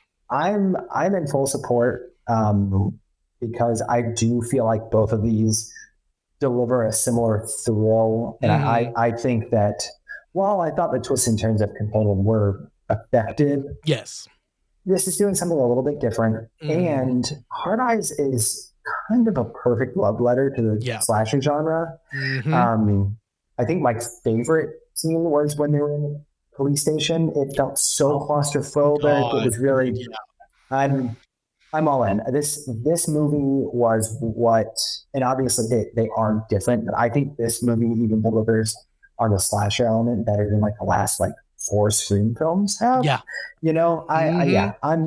cool with Hard Eyes. Oh yeah, and just like what a perfect like classic, like just the like, we have it is, I don't know if they're gonna do anymore. I don't know if they need to do anymore.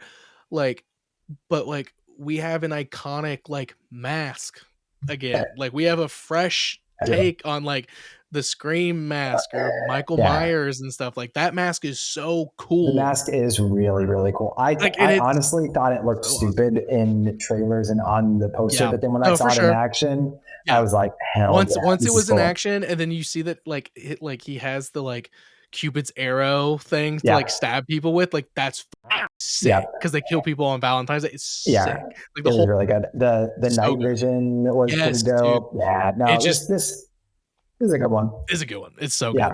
I liked it a lot. So Hard Eyes is gonna have to beat Companion. Right. So that brings us to round 2, and we're gonna have to speed through these next few. We talked way too long about that. We had a lot of movies to go through, but we have some other stuff to like reference now. We've set the groundwork at least with so I think we can speed through the rest of this. Honestly, at least I can. Okay, so going back to the top, round 2. First up, we have Sinners versus Presence.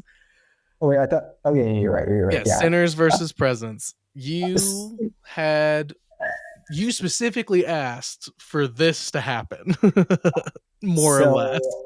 It is not for this reason. It's for another matchup. Okay.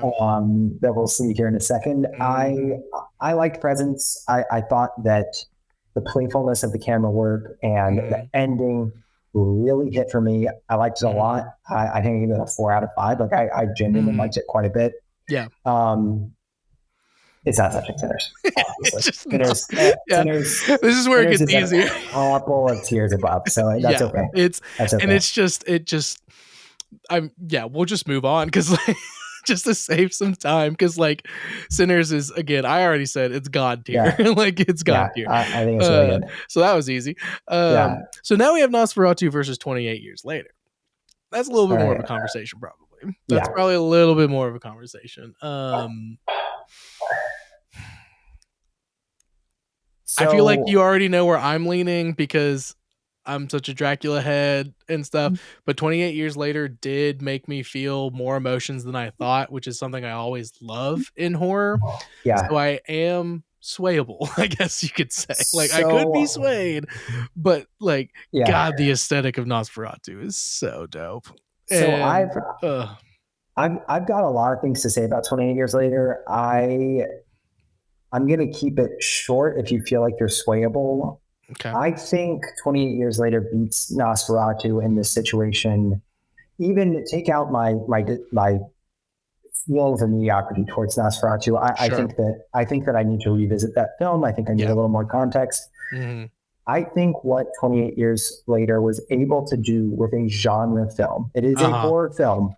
You see people being beheaded. You see crazy, gross body horror. It literally starts out with younglings being, killed, Revenge of the Sith style by zombies. Yeah, it's insane. But it has so much to say about coming of age. It has a lot to say about, I think, the shortcomings of parents. I think had Aaron Taylor Johnson been a better parent and been a better partner, I don't think Spike puts his life in danger on the island.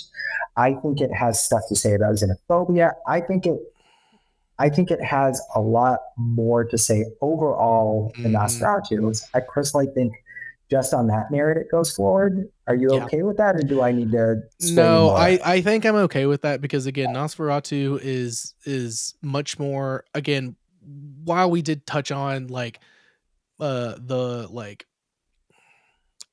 I mean like the like in this one they bring up like the kind of like predator in like a monster sense and in like a like he's grooming her, like he's been grooming her for a while since, like it adds a little bit of something to talk about that I think very much works top to bottom like in this one. But 28 Years Later says so much more about so many things in the most poignant way that I think it's pretty easy to put 28 Years Later ahead. Nosferatu is like, if I'm looking for like vibes, I'm going to Nosferatu. If I'm trying to think in the horror genre. I'm going to 28 years later, which Yeah. is why I think it has to move on, especially because we're getting more. We're going to have Yeah. more to talk about. And Like, by Nia DaCosta, which didn't she make the Marvels, which was not very good, but prior to, didn't she do that? I think so. I don't know. But before that, she did the like reimagining of Candyman. I thought that was actually really good. So I'm excited. That's good. I mean, I ain't mad about any Candyman, Yeah. like regardless. So for sure. So yes, I'm excited about that. We can do that one. That's fun. Okay, so now we have Bring Her Back versus Weapons, and this is the one that you were like, the matchup. So this is the matchup I wanted. So here's what I will say. Mm-hmm. I think that Weapons and Bring Her Back are two sides of the same coin. Mm. I think you have convoluted rules to this witchery, this black magic that is trying to do something. In one movie, it's trying to grant eternal life. In another, it is a vessel for talking about grief. Right? Bring Her Back is scarier than Weapons. I would, yeah. It's mostly grosser than Weapons. Definitely. I think it checks a lot more of the horror. But man, Weapons is so much more fun to watch, dude. And I actually think that something that takes a point off of Bring Her Back for me is when Laura kills Wendy, I thought it was going to go the Weapons direction. I thought it was going to, everything was going to unfold and things were going to go truly off the rails. It wasn't necessarily like they had to take it somewhere serious. Right. But I thought it was going to be a little more action packed. But then it kind of slows down again and she tries to drown Piper and it evens out. When Weapons gets going, dude, it just takes off. I think it's a conversation that these two films are actually of equal quality. Weapons is more fun to watch, though. How do you feel about that comment? I agree because I think Weapons is better. Just like not as much as like the Presence versus Wolfman conversation we had. Like I don't think that's what it is. I think Weapons is better because one, since it's up against Bring Her Back, it's not about grief, it's about addiction in all forms and stuff. I love Kreger's like episodic storytelling with each character and how it intertwines. He does that so well in Barbarian. He does it even better in this movie. Yes. And I don't think you could have got better actors for any role in this movie, top to bottom, from the kids to Aunt Gladys. Like I genuinely have no notes on this movie. Bring Her Back, I'm like, I'm a little disappointed because it's about grief, like we talked about. Again, I think they did it. It's one of the best grief horror movies we've had in the like myriad of ones that we've had. And I thought it was the most interesting. I love how in Bring Her Back we don't get a lot of like, so she just found this Russian like spell to do this without any context, and I love that. I love that. Like I love that. I think that's so fascinating. So expositional. Oh yeah. If we took 5 to 10 minutes wasting our time on that, you would have lost me in that movie. The fact that they don't do that is it's like in like all this like she's drawing the circle on Ollie's head and like on the mirror and stuff, and I'm like, I don't need to know what that is. You know what I mean? It's totally fine. However, Weapons kind of does the same thing. It does. A lot of rules that you're like, I see how that happened. I don't have a lot of information about it, but I'm fine with that. Like we don't need to be spoon-fed everything. And exactly. It's fine to just lay it out. You know? Exactly. I think they both do it perfectly. But I just think the way the story is told in Weapons is so much more interesting, so much more fun. And when you get to the end, you're like, holy shit, what the fuck was that? The so Weapons so has that. satisfying. The ending is so satisfying.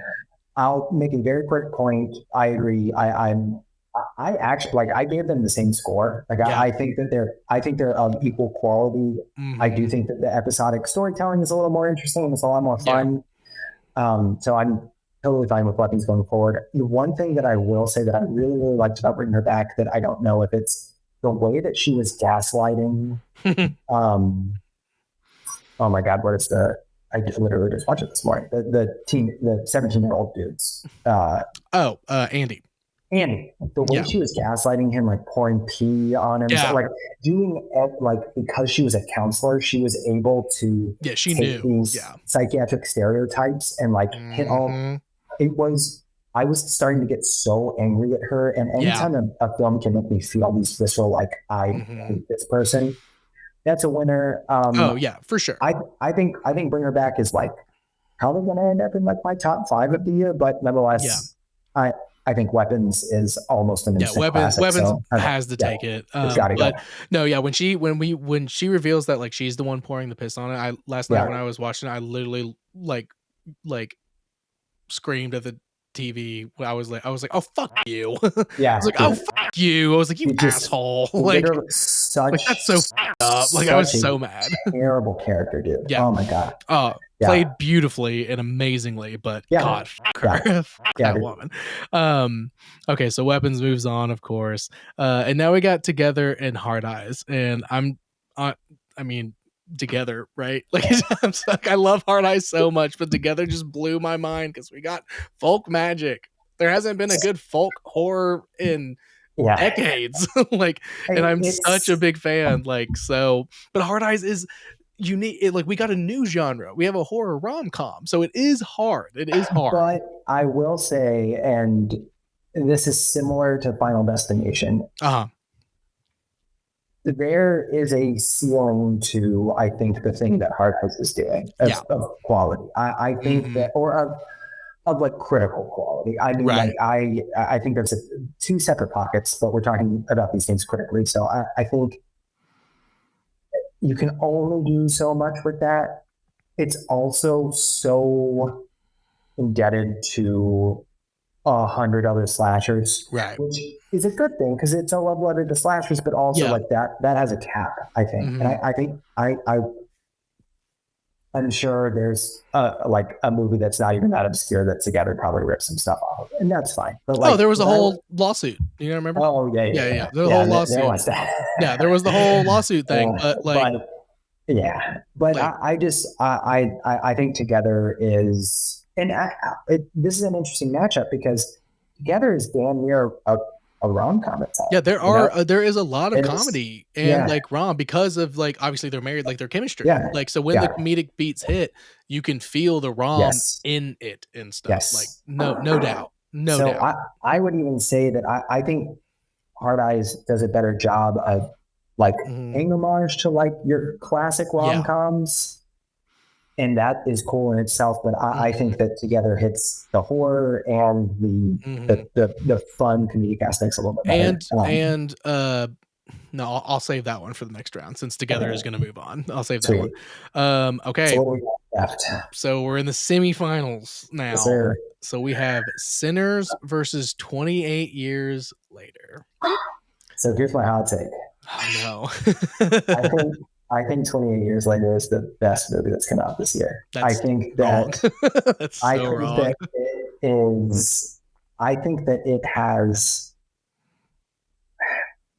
Sinners has a lot to say. I think that the things that 28 Years Later has to say are a little bit easier to come to the conclusion about. I think some of the stuff in Sinners is a little more abstract, which some would say is a strength, some would say is a weakness. But 28 Years Later is saying some more concise things. I think the fact that Aaron Taylor Johnson fails by not even being like a shitty father, but by being a flawed human being. Yeah. And in this moment, in this universe where any little mistake can create this cascade of awfulness, he makes some small mistakes and it, it causes his son to run out. And then seeing the sadness on Aaron Taylor Johnson's face, when Spike returns the baby but doesn't return Right. And I thought it was excellent. I think that it talking about, so these zombies have the rage virus, right? Yeah. It keeps them from engaging with with normal thinking human beings. Right. That is a very compelling metaphor for the rage virus of this 24-hour news cycle that we're living in right now.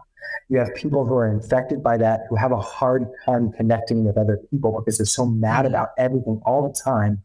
But there is still a sense of humanity. And you see that when the mom like delivers the zombie baby on the bus, they have a moment where they're like, oh no, we're just two human beings. Like this is what connects us.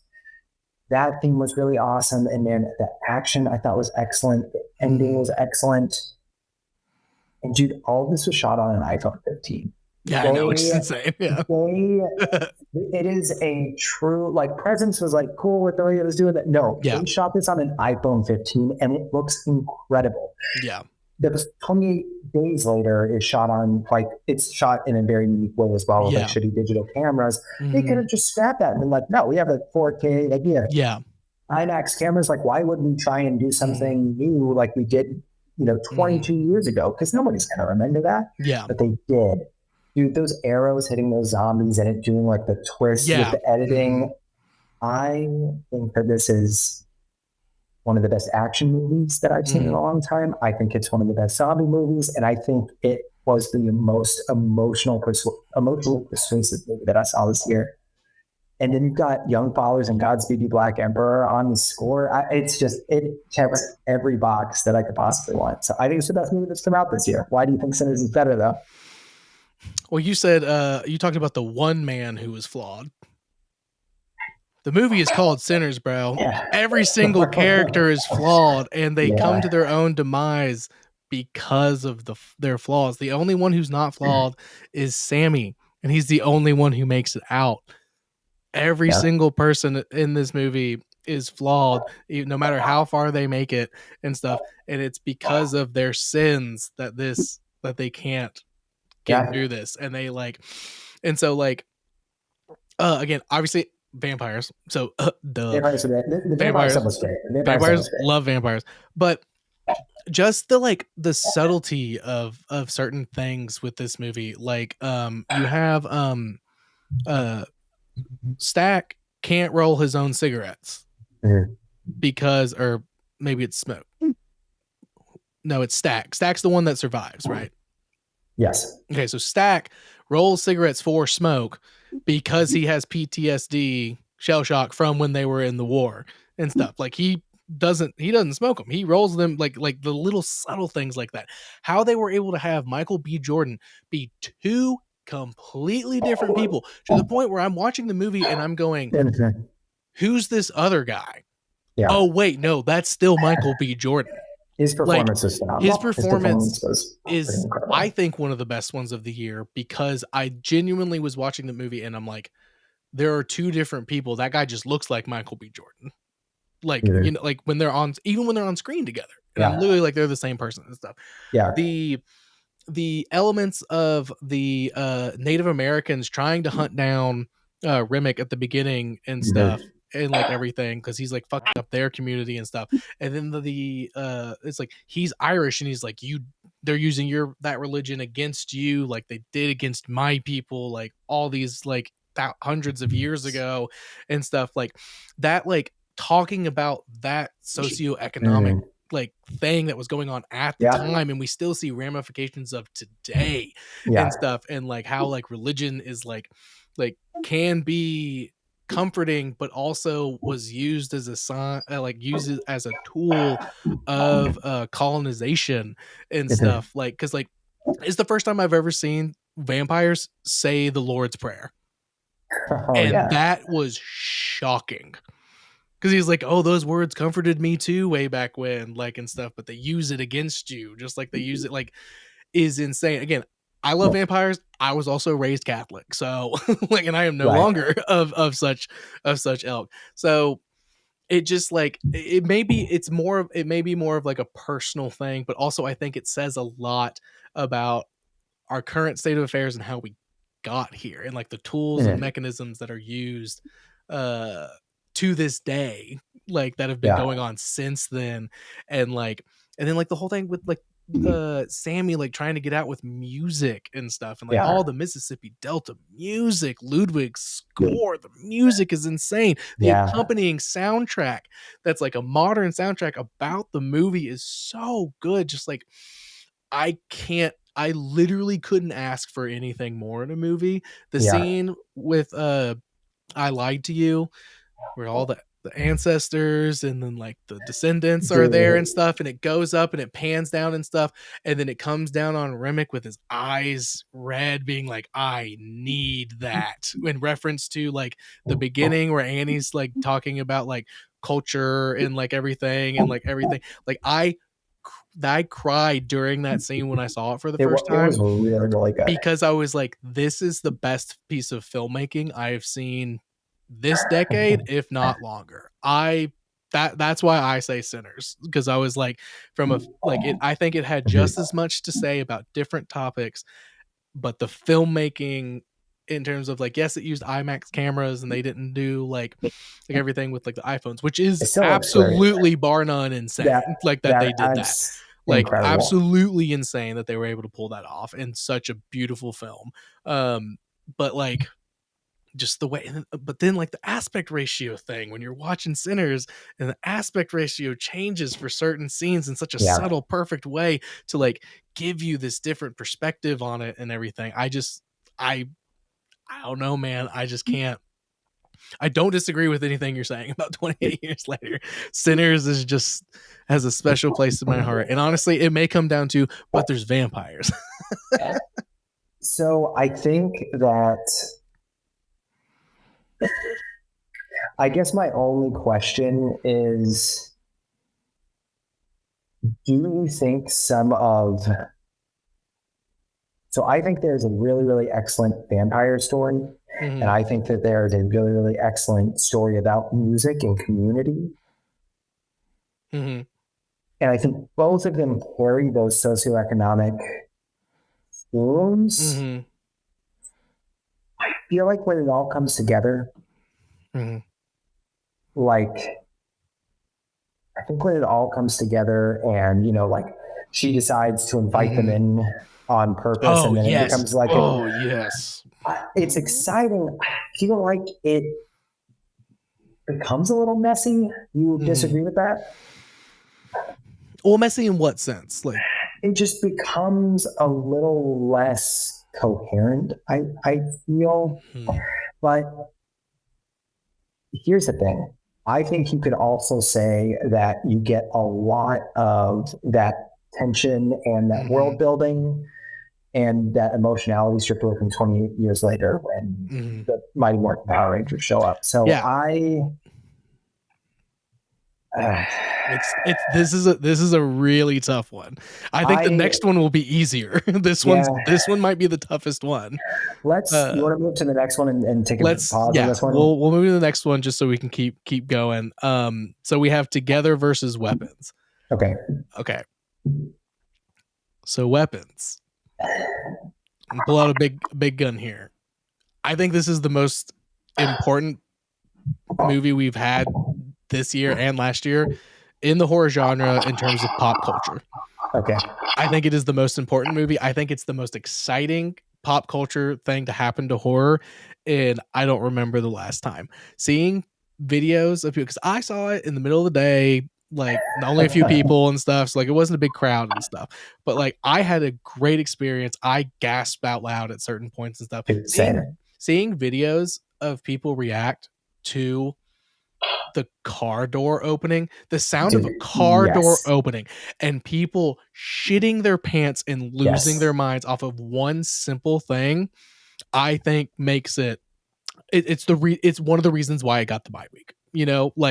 Just from that 30-second moment. And the way like Gladys like runs out like this, and when the principal charges, I think. Oh my God! Yes. I think that I think you can argue that Together has merits that could stack up to Weapons. Yes, I would say that for sure. But I think you start running out of things kind of quickly. Yeah. And I also think you have some of the similar things in Weapons. Body horror. She potato grits his face, dude. Yeah. I mean, like, that is... He potato grates his own face. Yes. Because she makes it. Yes. Yeah. The head smashing that happens between the principal and his partner. When the principal gets murked by the car. Yes, dude. Jesus. There's so much grossness, and it probably trumps the grossness in Together. You don't have that comedic release, but also, like, we're talking about horror here. I think that Weapons is more firmly seated in the horror aspect than Together. So I think just based on that, I think we could go in circles about. Oh, for sure. But I do think that Weapons is funny as shit, though, when it needs to be. You know, but you're like, you know that you're not safe. You know what I mean? Like, exactly. Together was like almost a comfort movie to me. Maybe that sounds crazy, but I can completely, especially the way it ends and everything. Absolutely, yes, like absolutely. Watching them just act together, man. I found it comforting. Weapons, I laughed a lot, but like it just had a different quality to it. No, so when the kids chase Gladys out of the house and stuff, I was laughing. While being terrified. Yes. And then, like, smashing through. Honestly, it kind of reminded me of the end of Spy Kids 1, where they're like, all the kids are like coming out. See, no, but like exactly, you're like, this is comedic, but then also you're like, but then you're also like, but this is kind of really up, and then they catch her, and you're like, oh no, this is really up. Yeah, and exactly. Like Josh Brolin carrying her son still like a limp. And then it says, like, some of them got better. Some of them got better and started talking a few years later. Like, God damn, dude. Yeah, dude. Weapons, Weapons wins. Weapons wins against Together. I think Together made it further than I thought, though. I'm happy about that. Like, in this bracket. But Weapons is better. Here's what I'll say back to 28 years later in Sinners. Yeah. One extra point for 28 years later, the exam that Ralph Fiennes does to determine that she has cancer. A lot of those things are actually an appropriate medical exam, which I was like, that's sick. Of course. Yeah. So I thought that was cool. That adds a little for me, obviously. I think the sunset ending was excellent, but you also have a sunset ending in Stars. Yeah. Here's my question.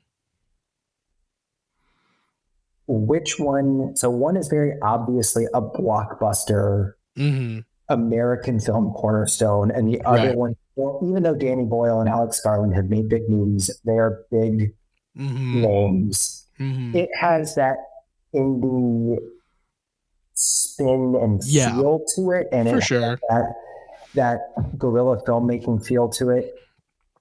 I think I can personally say, I think you disagree with this, I think I can say they match up in quality.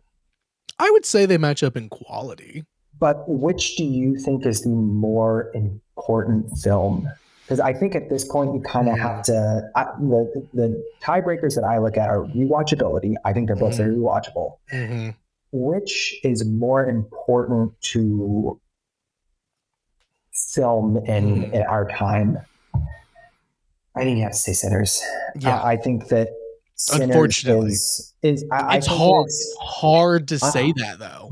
I think it's hard, but to have a former Marvel director come out and this be his follow-up, and and so many people go see it, I would say this film is probably going to be the Best Picture nom. I think it's just as big and just as important as One Battle After Another. You know, I think that Sinners could be the movie of the year, so I think it's got to go forward because of that. I think just the cultural phenomena of Sinners, like the cultural reaction from everybody I've talked to.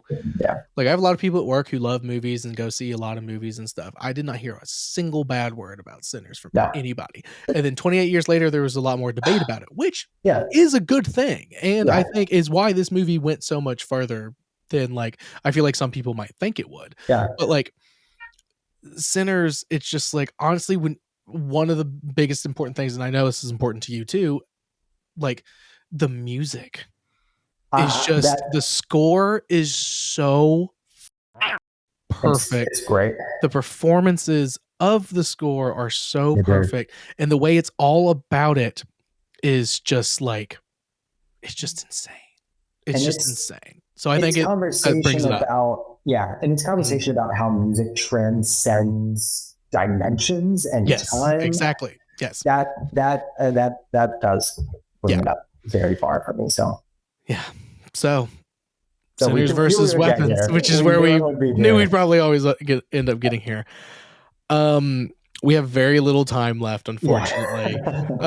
So we can't deep dive into this one too as much as I wish we could. But I will say, although I think Sinners is probably my favorite movie of this decade, hands down, I think Weapons is better because I think it's more, how do I say it? It's like, I feel like it's more easily digestible somehow than Sinners is, while being just as entertaining, if not more entertaining, because of the structure of it. And I also have never seen so many people in person and online so freaked out and kind of like weirded out about that first teaser of just the like ring camera footage of kids running at 2:17 a.m. with their arms out. And that's all we got. Being like, new movie from Zach Cregger's called Weapons coming out like in a year. Here's this teaser. And there was no context. And people were like, what the ever living is that? I think that. And then the car scene reaction videos. I watched like an hour of those on TikTok because they were all so funny and interesting. And people were like, holy shit, that's the craziest thing I've ever seen. I think Sinners is amazing. I think it's gorgeous. I think it's beautiful. I think it's important. But if we're talking about movies, that scene haunts me more than any scene I've seen from any of these movies. And I think I was going to pull this as my trump card to have 28 years later win. But the more we talked about it, I was like, no, Sinners should go forward. But I'll pull it now. Okay. Even though folk horror is a central theme because of vampires in Sinners, I think Sinners is a horror movie in the same way that Brendan Fraser's The Mummy is a horror movie. Yeah, no. Sinners is a drama wrapped in horror. And I can concede that thought. Yeah. And I think that's why I'm willing to say that Sinners is probably a better movie. Like, I think it transcends genre. And I think it has all these crazy ideas. Some of them I don't necessarily think work, but nonetheless, I think it is I think a more interesting conversation might be which is the better movie, Sinners or One Battle After Another, versus which is the better horror movie, Sinners or Weapons. I think Weapons is just, I think if you ask that question like that, I think Weapons, that horror movie. I unfortunately, like, because I love Sinners so much, but like, also, I came out of that movie theater after seeing Weapons, and I, not literally, but like screamed to the heavens and said, we got a modern witch horror movie in the year 2025 and no one saw it coming. How could you? And it all works. With Sinners, there was like, we know this is vampires going in, and we all know vampires. We all love vampires. And like, we've seen a million vampire movies. When was the last witch movie you saw that was like, that wasn't like an OG classic? Like, the fact that the whole thing is presented from a witch with like this like parasitic, like kind of angle to her is insane. Like, never in a million really cool. years would I have guessed. So the mystery of it adds a little extra flavor that I just think makes it just that much better. And I think very similar to Barbarian, there's all this mystery, and then you figure it out, and it's something that's fantastical, but also grounded. It's like, yes, it's grounded somehow. And, yes, and somehow. I thought that about Weapons. I know some people were like, "That's the twist. It's a witch." It's like, no, there is no twist. It's just a witch, and that's just a witch. Its own. That's horrifying. That's crazy on its she own. Literally, she pulled out that stick at the principal's house and started like wrapping hair around it, and I literally was like out loud. There was like 2 or 3 people in theatre, and they weren't sitting anywhere, and I was like whispering to myself, so I didn't bother them because I have etiquette. I was like, no way, no way, no way, and then she went snap, and then shit went off it, and I was like, if I had been in that theater by myself, I would have jumped up and fist pumped. I would have been like, yes, let's go, we're doing it. Like, yeah, dude, it truly is the best. It truly is. I'm going to watch it again tonight on HBO. I cannot wait to watch it again. I think I am more excited about where Craig's going with things than anybody else. I feel like he's maybe kind of edging out Jordan Peele and like who I'm that's another fun fact. Jordan Peele fired his agent for not getting the rights to distribute Weapons under Monkey Paw Productions. He fired him because he's like, what do you mean we didn't get that? That's the best shit I've ever seen, which also makes it like Jordan Peele, a master of modern horror, fired somebody for not getting to be able to put his name on it because it's so good. Like that's another like that's insane. Like, it's pretty perfect. It's pretty perfect. I'm all for it. I think that it is excellent. I think I'm totally fine with where we ended up. I am too. I was in my heart I was like, maybe Sinners will make it out, but like it's got to be Weapons, man. I don't think I talked to a lot of people about Weapons for like at work and like just in person when I'd hang out with people. The discussion on Weapons was so much more focused on horror and everything, because like a lot of people were like the music in Sinners, and it's like, yes, but like also the story of Sinners, can we talk a little bit more about that? And people were like, yeah, sure, but the music, and it's like, okay, but like what about the story? But like Weapons, everybody's like top to bottom like like this, and like I mean, like the beginning with Julia Garner's thing, the person writes witch on her car, and I seriously thought to myself when I saw that, I was like, it's kind of weird that they didn't write bitch. Like, why would they write witch like that? And then completely glossed over. And then she broke the stick, and I went, "Oh my god!" They told us at the very it's perfect. It's perfect. It really was. That's cool. So Weapons is the best horror movie in the past 2 years. It seems out of our bracket. Yeah. Hey man, thank you so much for slogging through this. We got into the weeds on this one. But I mean, these movies I truly believe that every one of these movies has. Even Wolfman has something. I think it's been one of the best years for horror. It's been awesome. It's genuinely been insane. Not only how many we've been getting, but how many that have actually been pretty good. Yeah. Because there was movies on here we didn't get to. So we already went over the time we thought we were going to do, and we could have easily added like 8 more if we wanted to. Like if you had like, we were going to do Black Phone 2 and Heretic, but you didn't have time to catch those. And those are worth talking about, genuinely say. You'll have to let me know what you think of Black Phone 2, because I loved it. Better than the first one. All right. Well, follow on Instagram and all those good places. Quick little announcement. So podcast is back up and running as it was, except Apple Podcasts no longer has video episodes, but it is what it is. Video episodes are still on Spotify and on YouTube. If you want to see our beautiful faces, if you just want to hear our beautiful voices, you can do that everywhere else too. So that's pretty much the end of that. Thank you again, Tyler, taking time out of your busy schedule right now. Thanks for having me, of course. And we'll get you on for something maybe not too spooky, and we'll talk about some other kind of a thing, like science fiction, which isn't scary at all ever. Or something. But all right, well, happy Halloween, y'all.